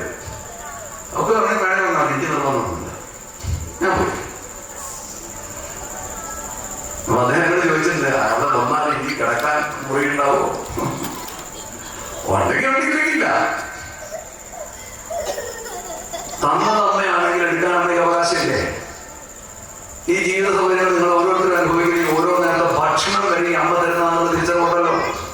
അപ്പൊ പിന്നെ വേണ്ടാന്ന് പറഞ്ഞാൽ എത്ര വിഷമം പോവാൻ. പൂന്താനത്തിന്റെ കഥയൊക്കെ നിങ്ങൾക്ക് അറിയാം. പൂന്താനം മരിച്ചെങ്ങനെയാണെന്നറിയോ? പൂന്താനത്തെ കുറിച്ച് കേട്ടിട്ടില്ലേ? ഭഗവാൻ ശ്രീ ഗുരുവായൂരപ്പന്റെ പരമഭക്തനായ പൂന്താനം, അദ്ദേഹത്തിന് ചില പ്രശ്നങ്ങളുണ്ടായിരുന്നു. അതായത് ഈ ഭഗവാൻ സാക്ഷാത്കാരത്തിന് അടുത്തോട്ട് നിൽക്കുന്നതനുസരിച്ച് നമുക്ക് ദേഹബുദ്ധി പോകും, അഭിമാനബോധം പോകും. നേരത്തെ പറഞ്ഞ മാനാപമാനയോസ്തുല്യോ. അപ്പൊ എന്താ വെച്ചാൽ ആൾക്കാരൊക്കെ വരുമ്പോൾ ഇങ്ങനെ ഭംഗിയായിട്ട് വേഷം കെട്ടി മുന്നിട്ട് നേരെ കാണിച്ചിരിക്കാന്ന് പോകുന്നതൊന്നും കാണില്ല. അല്പവസ്ത്രധാരികളായിരിക്കും പലപ്പോഴും. അപ്പം പൂന്താനം കഷ്ടിച്ച് ഭഗവാൻ എപ്പോഴും 11 ചുറ്റോട് നടക്കുകയാണ്. അപ്പം പൂന്താനത്തിന്റെ ഭാര്യ നമ്മുടെ നാട്ടിലെ ശരാശരി സ്ത്രീകളുടെ ഒക്കെ ഒരു രീതിയിൽ ചിന്തിക്കുന്ന ഒരു വ്യക്തിയായിരുന്നു. അതുകൊണ്ട് അദ്ദേഹത്തെ എന്ത് ചിന്തിച്ചാൽ പൂന്താനത്തോട് പരമപുരുഷാരണം പ്രത്യേകിച്ച് വേറെ പണിയുന്നില്ല. കുറെ നാമം ചൊല്ലി കുറെ ശ്ലോകമൊക്കെ എഴുതിക്കൊണ്ട് നടക്കും. 10 വയസ്സിലെ പ്രയോജനമില്ല കുടുംബത്തോട്ട്, മനസ്സിലായില്ലേ? ഇത് ഞാൻ കണ്ട അന്ന് തൊട്ട് എന്റെ ദുരിതം തുടങ്ങി എന്നുള്ള ഒരു സങ്കല്പത്തിലാണ് അദ്ദേഹം ജീവിച്ചുകൊണ്ടിരുന്നത്. അത് കൂടാതെ അവിടെ ലക്ഷ്മി എന്ന് പറഞ്ഞൊരു സ്ത്രീ ജോലിക്ക് വരുമായിരുന്നു വീട്ടില്. ഇല്ലത്തെ അടിച്ചു കളിക്കൊക്കെ വരുന്ന സ്ത്രീയുണ്ട്. ആ സ്ത്രീ സാമാന്യം നല്ലൊരു ഭക്തിയായിരുന്നു. അപ്പൊ ഈ ഭക്തനായ പൂന്താനത്തിന് മഹാജ്ഞാ സ്ത്രീക്ക് അറിയാം. അപ്പൊ ആ സ്ത്രീ എന്ത് ചെയ്യുന്ന വെച്ചാൽ എപ്പോഴും ചെന്ന് ഈ അല്പവസ്ത്രധാരിയായിട്ടുള്ള പൂന്താനത്തിനെ പരിചരിച്ചുകൊണ്ടിരിക്കും. പൂന്താനത്തിന് കാല് തിരുമ്മി കൊടുക്കുക. എങ്ങനെ സഹിക്കും? എന്റെ കെട്ടിയവരുടെ മേറ്റതേ അവർ വന്ന് കൈവയ്ക്കുന്നു, എങ്ങനെ ഞാൻ സഹിക്കും? അങ്ങനെ ഇരിക്കുക ഒരു ദിവസം ജീവിതത്തിൽ ഇങ്ങനെ ഈ പൊട്ടലും ചീറ്റിലൊക്കെ ആയിട്ട് ഇങ്ങനെ കാര്യം ദിവസം ഞാൻ നടന്നു പോവാണ്. അങ്ങനെ ഇരിക്കുക ഒരു ദിവസം രാവിലെ പുലർച്ചെ രാവിലെ 5:30-6 മണി ആയപ്പോഴേ പൂന്താനം ഇങ്ങനെ ഭഗവന്നാമം ജപിച്ചുകൊണ്ടിരിക്കുകയാണ്. നാരായണ നാരായണ നാരായണ നാരായണ ജപിച്ചുകൊണ്ടിരിക്കുമ്പോൾ ഭഗവാൻ അവിടെ വൈകുണ്ഠത്തിൽ ഇത് തീരുമാനിച്ച് മതി, ഇനി ഇദ്ദേഹത്തിനെ കഷ്ടപ്പെടല്ല. ഇപ്പൊ വിഷ്ണു പാർഷകന്മാരെ 2 പേര് വന്നു വൈകുണ്ഠത്തിൽ നിന്ന്. വന്നിട്ട് പറഞ്ഞു, അങ്ങേ മരണവേദന പോലും അറിയിക്കരുതെന്നാണ് ഭഗവാന്റെ തീരുമാനം. അതുകൊണ്ട് ഉടലോടെ മരണം അറിയാതെ അങ്ങേക്ക് ഞങ്ങളുടെ കൂടെ വരാം, വൈകുണ്ഠത്തിലേക്ക് പോകാം. അപ്പൊ പൂന്താനത്തിന് വൈകുണ്ഠം എന്ന് പറയുന്ന വലിയ, നമ്മളിപ്പോ വൈകുണ്ഠം എന്ന് പറഞ്ഞാൽ എന്താ നമുക്ക് വലിയ ധാരണയൊന്നുമില്ല. ഏതാണ്ട് വലിയൊരു സാധനം മാത്രം നമുക്ക് തോന്നി. എന്താ ഭഗവാനൊക്കെ ഇരിക്കുന്ന സ്ഥലമാണെന്നൊക്കെ പറയുന്നുണ്ട്. എന്തെങ്കിലും വലിയ മെച്ചം കാണുന്നതിനെ അറിയാം, എന്താണ് നമുക്ക് അറിഞ്ഞൂടാ. പൂന്താനത്തിന് നല്ല ധാരണയുണ്ടായിരുന്നു എന്താണ് വൈകുണ്ഠം, എന്താണ് അവിടെ എത്തുമ്പോണ്ടാവുന്ന ആനന്ദം ഒന്നാമത്തെ അദ്ദേഹത്തിന് പറയാം. പക്ഷെ അതിന് പോലും അദ്ദേഹത്തിന് വലിയ താല്പര്യമൊന്നും ഉണ്ടായിരുന്നില്ല. കാരണം ഭഗവാന്റെ നാമം ജപിച്ചിരിക്കുന്നതിനേക്കാൾ വലിയൊരു സുഖം എന്താണെന്ന് അദ്ദേഹത്തിന് കടമൊന്നും ആവശ്യമില്ല. ആ തരത്തിലാണ് മനസ്സെത്തി. അപ്പൊ അദ്ദേഹം പറഞ്ഞു, ഞാൻ വരാം, പക്ഷേ എൻ്റെ കൂടെ എല്ലാ സന്തോഷവും സങ്കടവും പങ്കിട്ട് 10-40 കൊല്ലമായിട്ട് എൻ്റെ കൂടെ ജീവിക്കുന്ന എൻ്റെ സഹകർമ്മിണിയുണ്ട്, അവളെയും കൂടെ കൊണ്ടുപോകണം. അപ്പൊ രാവിലെ ഈ നേരത്ത് ഈ ദാസിപ്പെണ്ണ് പൂന്താനത്തിന്റെ കാല് ഞെക്കിക്കൊണ്ടിരിക്കുകയാണ്. പൂന്താനം നാമം ജപിക്കുന്നു. അപ്പം ഈ ദാസിപ്പെണ്ണ് വന്ന് ഒരു തോർത്തുകൊണ്ട് മാത്രം കൊടുത്തിരിക്കുന്ന പൂന്താനത്തിന്റെ കയ്യും കാലം ഞെക്കുന്നു. ഇത് കണ്ട് വളരെ കലുഷമായ മനസ്സോടുകൂടി പൂന്താനത്തിന്റെ ഭാര്യയാകുന്ന ഈ അന്തർജനം പശുവിനെ കറക്കുകയാണ് അവിടെ. അപ്പം ഇത് വിഷ്ണു വർഷമായത് പറഞ്ഞപ്പോൾ ഭഗവാന്റെ അടുത്ത് പോകണമെങ്കിൽ എൻ്റെ ഭാര്യയെ കൂടെ കൊണ്ടുപോകണം പൂന്താനം പറഞ്ഞപ്പോൾ വിഷ്ണു വർഷമാർ ആ കൺഫ്യൂഷനിലായി. കാരണം ഒരാളെ കൊണ്ടുപോകാനുള്ള പ്രൊഫഷനേ ഉള്ളൂ ഭഗവാന്റെ അടുത്ത്.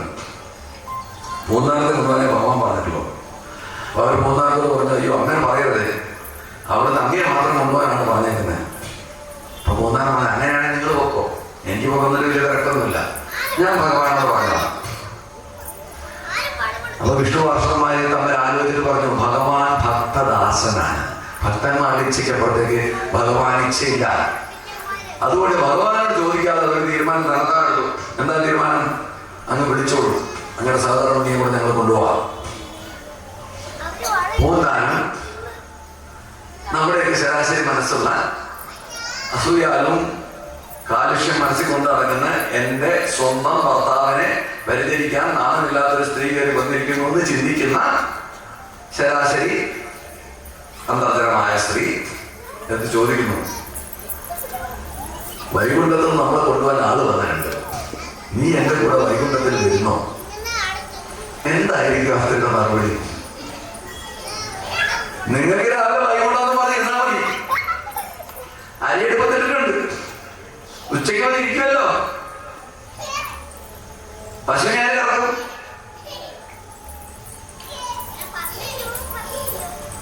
ഒരു കാര്യം ചെയ്യും, വേറെ ഉണ്ടല്ലോ നാളെ കാര്യം ഞെക്കിക്കൊണ്ട് അവളോട് ചോദിക്കും, അവളെ വിളിച്ചോണ്ട് പൊക്കോ വൈകുണ്ഠത്തിലേക്ക്. ഈ നാവുമ്മേൽ ഗുളികരിക്കുന്ന എപ്പോഴാണെന്ന് പറയാൻ പറ്റത്തില്ല. അദ്ദേഹം അപ്പോ ഈ ദാസി പെണ്ണിനോട് ചോദിച്ചു, പെണ്ണെ നീ വരുന്നോ എൻ്റെ കൂടെ വൈകുണ്ഠത്തിലേക്ക്? ആ സ്ത്രീ പറഞ്ഞു, ഭഗവാനെ അങ്ങ് എവിടേക്ക് വിളിച്ചാലും ഞാൻ വരും. ഈ ലക്ഷ്മി എന്ന ദാസി സ്ത്രീയെ കൊണ്ടാണ് പൂന്താനത്തിന്റെ സ്വർഗാരോഹണം എന്ന് മനസ്സിലായ അർത്ഥം എന്താണെന്നറിയോ? നമുക്ക് 3 തരത്തിൽ നരകമുണ്ടെന്നാണ്. നരകം ഇവിടെ നിങ്ങൾ ആരെങ്കിലും കണ്ടിട്ടുണ്ടോ? സ്വർഗം കണ്ടിട്ടുണ്ടോ? സ്വന്തം നമുക്ക് നല്ലൊരു ധാരണയുണ്ട്, സ്വർഗത്തിൽ പോകും നരകത്തിൽ പോകും. ആരെങ്കിലും മരിച്ചു കഴിഞ്ഞാൽ ഈ മക്കൾ പറയുന്നത് വൈകുണ്ഠ ഏകാദശിക്കാമറ്റ നേരെ സ്വർഗത്തിൽ പോയി കാണും. സ്വർഗം ഏതാന്ന് ഇയാൾ കണ്ടിട്ടില്ല, വെറുതെ പറയുന്നതൊക്കെ. നരകം 3 തരത്തിലുള്ള ഭഗവത്ഗീതയിൽ പറയുന്നത്. ത്രിവിധം നരകശ്വേതം ദ്വാരം നാശനമാത്മന കാമക്രോധസ്തദാരോഹസ്മാദേതര്യം ത്യജേത്. 3 വഴിയാണ് നരകത്തിലേക്ക്, 3 വാതിലുണ്ട് നരകത്തിലേക്കുന്ന. ത്രിവിധം നരകശ്വേതം, 3 വാതിലുണ്ട്. ഈ 3 വാതിലുകൾ നിങ്ങൾ ആത്മജ്ഞാനം കൊണ്ട് അടയ്ക്കണം. ദ്വാരം നാശനമാത്മന, അത് ഏതൊക്കെയാണ്? കാമ ക്രോധ സ്തദാരോഹ. കാമവും ക്രോധവും. നമുക്ക് കാമം എന്ന് പറഞ്ഞാൽ നമ്മൾ പെട്ടെന്ന് നമ്മൾ ലൈംഗികതയെ കുറിച്ച് അറിയിക്കും, അതല്ല. അതുമല്ല. എന്തിനോടുള്ള അമിതവാഞ്ചയും കാമമാണ്. എന്തിനോട് നമുക്ക് അമിതമായ ആഗ്രഹം വന്നു, അത് കാമമാണ്. ആ കാമം വന്ന് എന്തിനോടെങ്കിലും ആഗ്രഹം വന്നു, അത് കിട്ടാതെ വരുമ്പോൾ നമുക്ക് ദേഷ്യം വരുന്നതിനാണ് നമുക്ക് ക്രോധം എന്ന് പറയുന്നത്. ഫ്രസ്ട്രേഷൻ വരും, ഡിപ്രഷൻ വരും. ഇപ്പൊ പുതിയ വാക്കുകളൊക്കെ വന്നല്ലോ നമുക്ക്. ഭയങ്കര ഡിപ്രഷനായിരിക്കും. ഡിപ്രഷൻ എന്ന് പറയുന്നത് എന്തോ ഒരു വലിയ ഭൂഷണമാണ്. ഡിപ്രഷൻ എന്ന് പറഞ്ഞാൽ അഹങ്കാരം, അതൊന്നുമല്ല. ഡിപ്രഷൻ എന്ന് പറഞ്ഞാൽ എനിക്ക് എന്തുകൊണ്ടാണ് ഇങ്ങനെ സംഭവിച്ചതെന്നുള്ള ചിന്തയാണ്. ഞാനിതിനൊക്കെ അതീതനാവേണ്ട ഒരാളല്ലേ, ഞാൻ ആരെന്നറിയോ? ഈ ചിന്തയാണ് ഡിപ്രഷൻ. അപ്പൊ കാമം, എന്തിനോടുള്ള അമിതമായ ആഗ്രഹവും കാമമാണ്. അത് നിഷേധിക്കപ്പെടുമ്പോഴുള്ള ഫ്രസ്ട്രേഷനും ദേഷ്യവുമാണ് ക്രോധം. ഈ ശ്ലോകത്തിൽ ഒരു പ്രത്യേകത ഒന്ന് ശ്രദ്ധിച്ചാൽ അറിയില്ല. കാമക്രോധ ലോഭാതല്ല ഒന്നിച്ചല്ല പറഞ്ഞിരിക്കുന്നത്. കാമക്രോധ സ്തഥാലോഭ. കാമം ക്രോധവും കഴിഞ്ഞ് ലോഭം എന്ന് പറയുന്നത് പ്രത്യേകമായിട്ടാണ് പറഞ്ഞിരിക്കുന്നത്. ഈ ലോഭം എന്താണെന്ന് കാമം എന്ന് പറയുന്നത്, ഇപ്പൊ ഞാൻ ആഗ്രഹിക്കുകയാണ് എനിക്ക് ഇന്ത്യൻ പ്രസിഡന്റ് ആവുന്ന ഇല്ല കേട്ടോ, എന്നാൽ ഞാൻ പറയാം, എന്താന്നിരിക്കട്ടെ. എന്നെ ആരും ഇന്ത്യൻ പ്രസിഡന്റ് ആക്കുന്നില്ല. അപ്പൊ എനിക്ക് ഭയങ്കര ക്രോധമായി. അപ്പൊ ഞാൻ കാണുന്നവരൊക്കെ കലിപ്പ, ഭയങ്കര ദേഷ്യം. അപ്പൊ നിങ്ങൾ എല്ലാവരും പറഞ്ഞു, സാറിനെ ഞങ്ങൾ ഇന്ത്യൻ പ്രസിഡന്റ് ആക്കാം, സാറ് സമാധാനമായിട്ടിരിക്കും. അപ്പൊ ഞാൻ സന്തോഷമായി. എന്നെ നിങ്ങൾ ഇന്ത്യൻ പ്രസിഡന്റ് ആക്കി. എന്റെ ക്രോധവും പോയി, കാമവും പോയി. ലോകം എന്ന് പറഞ്ഞ ഇതിനേക്കാളൊക്കെ അപകടം പിടിച്ചൊരു സാധനമാണ്. അതെന്താണെന്നറിയോ? മലയാളികൾ ഈ ലോകത്തിന്റെ ബ്രാൻഡ് അംബാസഡേഴ്സാണ്. നമ്മുടെ വീട്ടിൽ കറണ്ട് പോയാൽ ആദ്യം ചോദിക്കുന്ന ചോദ്യം അയൽപ്പക്കത്തുണ്ടോ ഇല്ലയോ, ഇല്ലെങ്കിൽ ഒരു സുഖം എന്ന് പറയുന്ന അവസ്ഥ. അതാണ് ലോഭം. ഈ ലോഭമാണ് ഈ അന്തർജനത്തിനുണ്ടായത്. അത് പറയാൻ വേണ്ടിയാണ് ഞാനത് പറഞ്ഞത്. പൂന്താനം എന്ന് പറയുന്നത് ഇവരുടെ സ്വകാര്യ സ്വത്തൊന്നുമല്ല. ഇത് ഞാനിവിടെ ഇരിക്കുന്ന എല്ലാ സ്ത്രീകളോടും എല്ലാ പുരുഷന്മാരോടും പറയാണ്, നിങ്ങളുടെ ഭാര്യമാരോ ഭർത്താക്കന്മാരോ നിങ്ങളുടെ സ്വകാര്യ സ്വത്തല്ല. ഏതോ ജന്മത്തെ കർമ്മബന്ധം കൊണ്ട് ഒന്നിച്ച് ജീവിക്കാൻ വിധിക്കപ്പെട്ടവരാണ്. ഇന്നലെ ഞങ്ങളുടെ 25ാമത്തെ വെഡിങ് ആനിവേഴ്സറി ആയിരുന്നു. ഇന്നലെ വേറെ പ്രത്യേകതയുണ്ട്, രക്തസാക്ഷി ദിനമാണ്. ഞങ്ങൾ ഇന്ന് ചർച്ച ചെയ്ത് തീരുമാനിച്ചു കഴിഞ്ഞിട്ടില്ല ആരാണ് രക്തസാക്ഷികൾ. അപ്പൊ ഒരുപാട് പേര് വന്നിട്ടേ ആരും എന്നെ കൺഗ്രാജുലേറ്റ് ചെയ്യുന്നില്ല. എന്റെ സബോർഡിനേറ്റ്സ് ഇന്നലെ DG ഓഫീസിൽ വൈകുന്നേരം ഞങ്ങൾ ചെന്നിട്ടാണ് പുറപ്പെടാൻ നേരത്തെ ഞങ്ങളുടെ DG Darvesh sir, congratulations madam. DG madam പറഞ്ഞിട്ടുണ്ട്, ഫരീദ മാം ധന്യ കൺഗ്രാജുലേഷൻസ്. എന്റെ ജൂനിയർ അജിത ബീഗം ഇരിക്കുന്നു, അവള് പറഞ്ഞു മാം കൺഗ്രാജുലേഷൻസ്. കമ്മീഷണറോട് ഇരിക്കുന്നു, അയാൾ പറഞ്ഞു കൺഗ്രാജുലേഷൻസ് മാം. ഞാനെന്ത് വന്നത് എന്ന് പറഞ്ഞാൽ എന്നെ ഇത്രയും കാലം സഹിച്ചത് ചില്ലറ കാര്യമല്ലെന്ന് ഞാൻ ശക്തമായി പ്രതിഷേധിച്ചു എല്ലാവരും. ഞാൻ പറഞ്ഞു ഇവിടെ യഥാർത്ഥ രക്തസാക്ഷി ഞാനാണ് എന്ന് തെളിയിക്കും. അപ്പൊ നോക്കൂ, ഞാൻ ഈ തമാശ പറഞ്ഞ അർത്ഥം എന്താണെന്നറിയോ?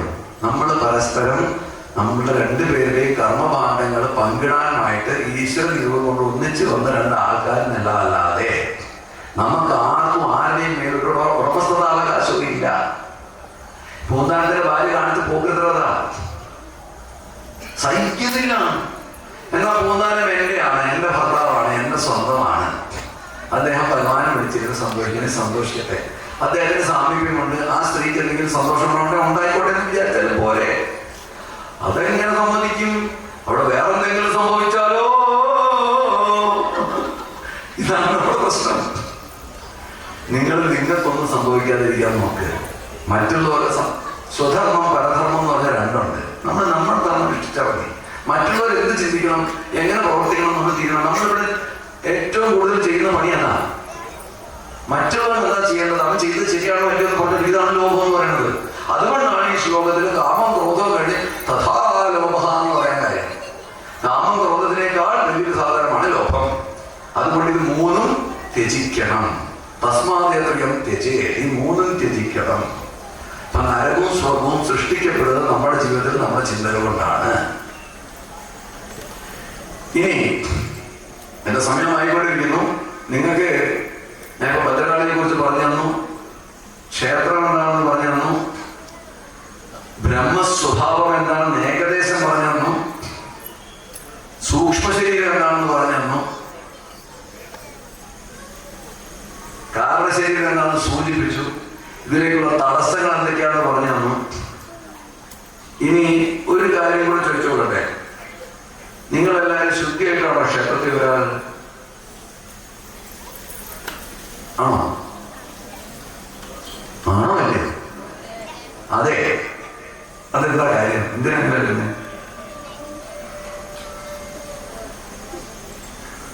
സ്ത്രീകള് പീരിയഡ്സ് ആവുമ്പോൾ ക്ഷേത്രത്തിൽ വരാൻ പാടില്ല എന്ന്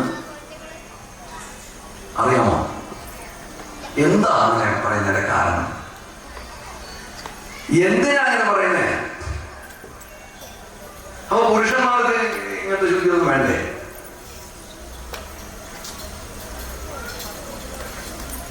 നോക്കൂ, എനിക്ക് അതും കൂടെ പറഞ്ഞ് മനസ്സിലാക്കുന്നത് ഞാൻ അവസാനിപ്പിക്കാം. ഒരുപാട് അതിനെ കുറിച്ച് പറയാനുണ്ട്. എന്നാലും കുറേശ്ശെ ശുക്ല വിസർജനം നടന്നു കഴിഞ്ഞാൽ, മലമൂത്ര വിസർജനം ചെയ്താൽ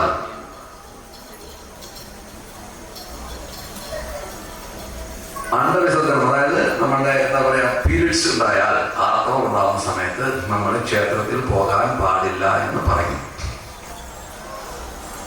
എന്തുകൊണ്ടാണ് എന്ന് ചോദിച്ചാൽ ആർക്കെങ്കിലും മറുപടി കൊണ്ടുകൊടുക്കാൻ അറിയാമോ? എന്നാ ഞാൻ പറഞ്ഞുതരാം. ഒന്ന്, നമ്മൾ നേരത്തെ പറഞ്ഞു എന്താണ് നമ്മൾ ക്ഷേത്രത്തിൽ വരുമ്പോൾ ചെയ്യുന്നത്? ഊർജം ആഗിരണം ചെയ്യാണ്. നമ്മൾ ഉള്ളിലേക്ക് എടുക്കുകയാണ് ഊർജം. നമ്മുടെ ശരീരത്തിലേക്ക് എന്തെങ്കിലും ഒരു സാധനം ഉള്ളിലേക്ക് കയറുകയും അതേസമയം വേറെ സാധനം പുറത്തേക്ക് ഇറങ്ങുകയും ചെയ്യുന്ന ഏതെങ്കിലും പ്രക്രിയ നടക്കുന്നത് നമുക്ക് അറിയാമോ?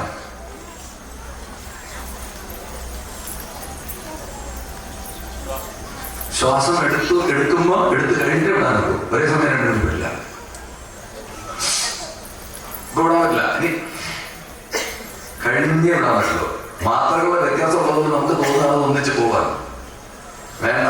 ഞാൻ വളരെ, നിങ്ങൾ ആരെങ്കിലും മലമൂത്ര വിസർജനം ചെയ്യുന്നതിന്റെ കൂട്ടത്തില് എന്തെങ്കിലും കഴിക്കാൻ പറ്റുമെന്ന് നോക്കിപ്പോയിട്ട് അതൊന്ന് ശ്രമിച്ചാൽ മതി. ആർക്കെങ്കിലും അത് സാധിക്കുമോ നോക്കുക. നമ്മളെ ആരും പഠിപ്പിച്ചില്ല, അങ്ങനെ ചെയ്യരുതെന്ന് ആരും പറഞ്ഞിട്ടില്ല. പുരുഷന്മാരെല്ലാവരും നിൽക്കുന്നതെന്ന് പറയുന്നതെന്ന് കാട്ടിൽ അവിടെയൊക്കെ പോയി മൂത്ര ഒഴിക്കുന്നത് സ്ത്രീകളൊക്കെ ചെയ്യാറുള്ള പൊതുവെ നമ്മുടെ നാട്ടിൽ നിന്ന് കൂട്ടിക്കൊള്ളു. ആ മൂത്രം ഒഴിക്കുന്ന നേരത്തെ കുട്ടി വെള്ളം കുടിച്ച് കാണിക്കാൻ ആരെങ്കിലും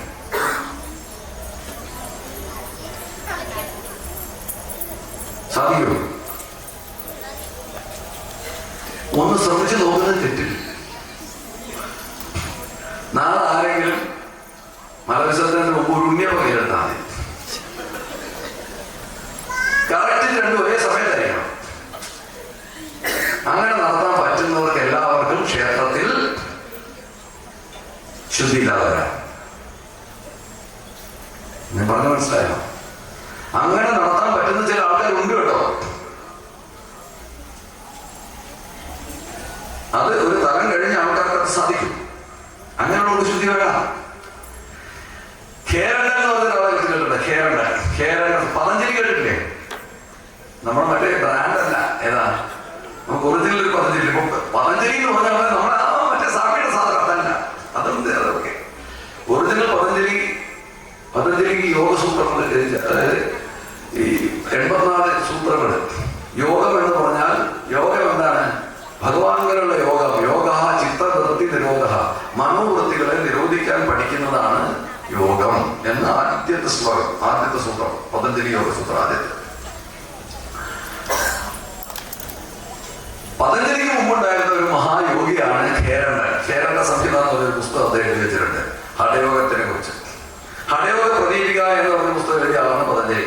അദ്ദേഹത്തിന്റെ സൂത്രങ്ങൾ 84 അതിനകത്ത് യോഗവിദ്യ എങ്ങനെയാണ് നമ്മുടെ യോഗം എന്ന് പറയുന്നത് രാജയോഗത്തെ കുറിച്ചാണ് കൂടുതലായി പറയുന്നത്. രാജയോഗം എന്ന് പറഞ്ഞാൽ ആന്തരിക യോഗം, തപസ്സിനെ കുറിച്ചാണ് കൂടുതലും പതഞ്ജലി പറയുന്നതെങ്കിലും കേരളൻ പറഞ്ഞു മനുഷ്യന് അനന്തകാലത്തേക്ക് ജീവിക്കാനുള്ള വഴികൾ എന്തൊക്കെയാണ് കേരളം പറഞ്ഞത്.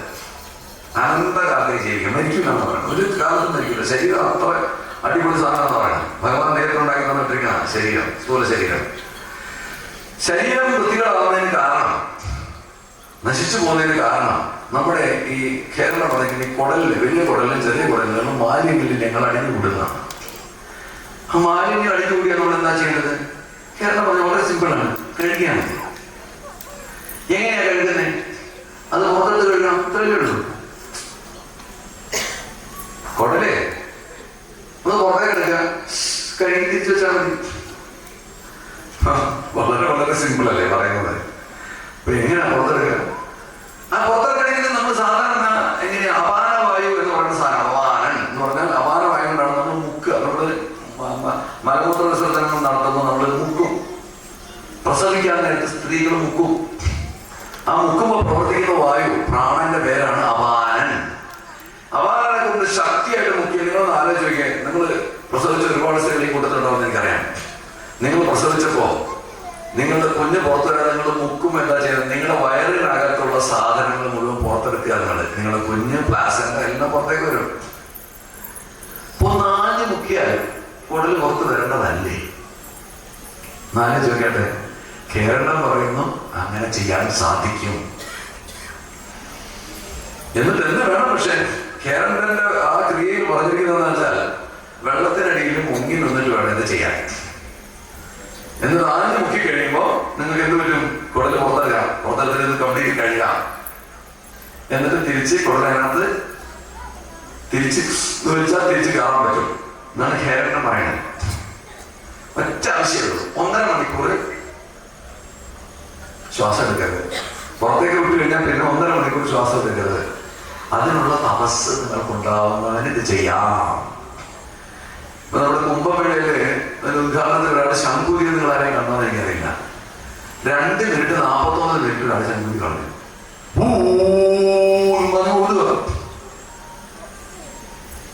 എനിക്ക് 50 മിനിറ്റ് വരെ ശ്വാസം പിടിക്കാൻ 50 സെക്കൻഡ്. ഞാൻ ഏതൊരു സിനിമയിൽ ഒരു പാട്ട് പാടിയപ്പോ 50 സെക്കൻഡ് നിർത്താതെ ശ്വാസം എടുക്കാതെ പാടിയപ്പോൾ വലിയ കാര്യമാണ് ചിലരൊക്കെ പറഞ്ഞു. അപ്പൊ എനിക്ക് വലിയ സന്തോഷമായി. അപ്പോൾ 2:49 വരെ കിടക്കുന്നു. കേരളം പറയും 1.5 മണിക്കൂർ. എവിടെ കിടക്കുന്നു നമ്മള്? അപ്പൊ ഈ പറഞ്ഞതിന്റെ അർത്ഥം എന്താണെന്ന് വെച്ച് കഴിഞ്ഞാൽ ഈ പുറത്തേക്ക് തള്ളാനായിട്ട് ഈ അപാനവായു എന്ന് പറയുന്ന സാധനം പ്രവർത്തിക്കുമ്പോൾ വേറൊരു കാര്യം നമുക്ക് ചെയ്യാൻ പറ്റില്ല എന്നാണ് അതിനർത്ഥം. അത് മനസ്സിലായോ? അത് സാധിക്കുന്നത് പ്രാണായാമം ചെയ്യുന്നവർക്ക് സാധിക്കും. ഈ കേരളനെ പോലുള്ളവർക്ക് വളരെ സാധിക്കും, നമ്മളെ കൊണ്ട് പറ്റത്തില്ല. അപ്പം ഈ അണ്ഡവിസർജനം അല്ലെങ്കിൽ ആർത്തവം എന്ന് പറയുന്നതോ ശുക്ലസ്ഖലനം എന്ന് പറയുന്നതോ നമ്മുടെ ഉള്ളിൽ നിന്ന് ഈ അണ്ഡത്തിലൂടെയാണ് നമുക്ക് ഗർഭധാരണം നടക്കുന്നതും പ്രത്യുൽപാദനം നടക്കുന്നതും. ശുക്ലത്തിലും അണ്ഡത്തിലൂടെയാണ്. അപ്പൊ പുറത്തു പോകുന്നത് എന്താണ്? ശുക്ലസ്ഖലനം നടക്കുന്നുണ്ടോ? പുറത്തു പോകുന്നത് ജീവനാണ് പുറത്തു പോകുന്നത്. ഇവിടെ വന്ന് നിങ്ങൾ എന്താ ചെയ്യുന്നത്? ജീവസത്തെ ആഗിരണം ചെയ്യാണ്. അപ്പൊ ഈ 2 പ്രക്രിയകളും പരസ്പര വിരുദ്ധമായതുകൊണ്ട് മാത്രമാണ് ശുദ്ധിയായിട്ട് ക്ഷേത്രത്തിൽ പോകണമെന്ന് പറയുന്നത്. പുരുഷ മേധാവിത്വ സമൂഹമായതുകൊണ്ട് പുരുഷന്മാർ ചെയ്യേണ്ടതിനെ കുറിച്ച് ഞങ്ങൾ കൂടുതൽ പറയാറില്ല. പെണ്ണുങ്ങളെ ഞങ്ങൾ അടച്ച് ഒതുക്കി വളച്ച് ഒതുക്കി മര്യാദ പഠിപ്പിച്ച് ജീവിപ്പിക്കും. ഞങ്ങൾ എന്ത് ചെയ്യണമെന്ന് ഞങ്ങൾ പറയാറില്ല. സ്ത്രീകള് ആർത്തവം ഉള്ളപ്പം ആ 5 ദിവസം മാത്രം സൂക്ഷിച്ചാൽ മതി. മനസ്സിലായോ?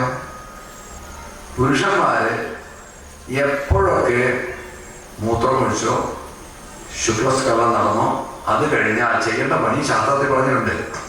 ഒഴുകുന്ന വെള്ളത്തിൽ 108 തവണ മുങ്ങി കുളിക്കണം, തണുത്ത വെള്ളത്തിൽ. എന്നിട്ട് ക്ഷേത്രത്തിൽ കയറാറ്. ഇനി നിങ്ങൾ ആലോചിച്ച് വേണ്ടത് ചെയ്യുക. എന്ത് പറയാനാണ്? ഞാൻ പറഞ്ഞത് ശാസ്ത്രം നിങ്ങൾക്ക് ഇഷ്ടപ്പെട്ടാലും ഇല്ലെങ്കിലും ഇതാണ് ഇതിന് കാരണം. പരസ്പര വിരുദ്ധമായ പ്രക്രിയകള് നമ്മുടെ ശരീരത്തിൽ ഒരുപോലെ നടക്കുമ്പോ ഞാൻ പറഞ്ഞില്ലേ, ഒരു ഉണ്ണിയപ്പം കൊണ്ട് നാളെ രാവിലെ എത്തുന്നത്. സാധാരണ ഈ ഒരുപാട് എന്റെ ചിത്രത്തിലൊക്കെ എന്ന് പറഞ്ഞു കഴിഞ്ഞാല് പത്രമില്ലാതെ അദ്ദേഹത്തിന് കക്കൂസ് പോകാൻ പറ്റില്ല. പത്രം കൊണ്ടില്ല. ഗതികേടിന് ഈ അവധിയുള്ള ചില ദിവസങ്ങളിൽ പത്രം പറ്റില്ല കിട്ടിയത്. അപ്പൊ ചിറ്റപ്പൻ ഒരു 2 ദിവസം പഴയ പത്രം എടുത്തു. കാരണം അന്ന് വായിച്ചാൽ മറന്നു പോയി കാണും. അപ്പൊ വീണ്ടും ഇത് വായിച്ചൊന്നും സുഖമായിട്ടിരുന്നാലേ അദ്ദേഹത്തിന് കാര്യം നടക്കും. അപ്പൊ അതിന് പകരം ഞാൻ പറയുന്നത് ഒരു ഉണ്ണിയപ്പെടുത്താണ്. അപ്പൊ നിങ്ങൾക്ക് മനസ്സിലാവും എന്തുകൊണ്ടാണ് ഈ പരസ്പര വിരുദ്ധമായ പ്രക്രിയകൾ ചെയ്യരുതെന്ന് പറയുന്നത്. ഇനി പരസ്പര വിരുദ്ധമായ പ്രക്രിയ ഞാൻ ചെയ്യും എന്ന് പറഞ്ഞാൽ എന്ത് സംഭവിക്കുന്നു കൂടെ പറഞ്ഞുതരാം. ഒരു കമ്പി എടുത്തു, ഇങ്ങോട്ട് വളച്ചു, ഇങ്ങോട്ട് വളച്ചു, ഇങ്ങോട്ട് വളച്ചു, ഇങ്ങോട്ട് വളച്ചു. ഇത് 10 പ്രാവശ്യം വളച്ചു കഴിഞ്ഞാൽ കമ്പി ഒടിഞ്ഞു പോകും. മനസ്സിലായില്ലേ? അല്ലാതെ ഭഗവാന് നിങ്ങളെ കൊണ്ട് വലിയ ആവശ്യമൊന്നും ഉണ്ടായിട്ടല്ല. ഞങ്ങൾ ചുരിദാറൊക്കെ പോയാൽ ഒരു കുഴപ്പമില്ല, പടത്തിലിട്ടോണ്ട് ഒരു പ്രശ്നമില്ല.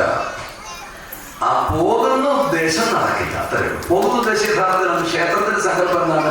ആ ക്ഷേത്രത്തിലുള്ള ഊർജത്തെ ആഗിരണം ചെയ്യാനാണ് നമ്മൾ പോകുന്നത്. അത് നടക്കില്ല. അപ്പൊ പിന്നെ ക്ഷേത്രത്തിൽ കയറുന്നതിന് പകരം നിങ്ങൾ നല്ലൊരു പടച്ചട്ട ഇട്ടിട്ട് മറ്റേ എന്താ പറയാ യന്ത്രമണ്ണിലെ പോലെ ഇട്ടിട്ട് അവിടെ കാണുമ്പോൾ നിന്നാലും മതി. വെറുതെ മെരക്കട്ടിനകത്ത് കയറണമെന്നില്ല. ഇവിടെ വരുമ്പോ ആ ഊർജം ആഗിരണം ചെയ്യാനും ആ തപസ്വിയുടെ യോഗശരീരത്തിന്റെ തലത്തിലേക്ക് സ്വയം ഉയർത്താനും വേണ്ടിയാണ് നിങ്ങൾ വരുന്നത്. ഇനി ഒരു ഒറ്റ കാര്യങ്ങൾ പറയാം. ഓരോ ക്ഷേത്രത്തിനും ഓരോ സങ്കല്പമാണെന്ന് പറഞ്ഞു. ആറ്റുകാൽ പൊങ്കാല വരുന്നുണ്ട്. എനിക്കൊന്ന് ആറ്റുകാൽ പൊങ്കാലയിടണം. എനിക്ക് സമ്മതിക്കുമോ? എന്താ കുഴപ്പം? എന്താ കുഴപ്പം? എനിക്കെന്താ പൊങ്കാലയിലൂടെ യുവക്കിടാം? ഞാൻ ഇടാൻ പാടില്ലെന്ന് എന്തൊരു ന്യായം, എന്തൊരു നീതി!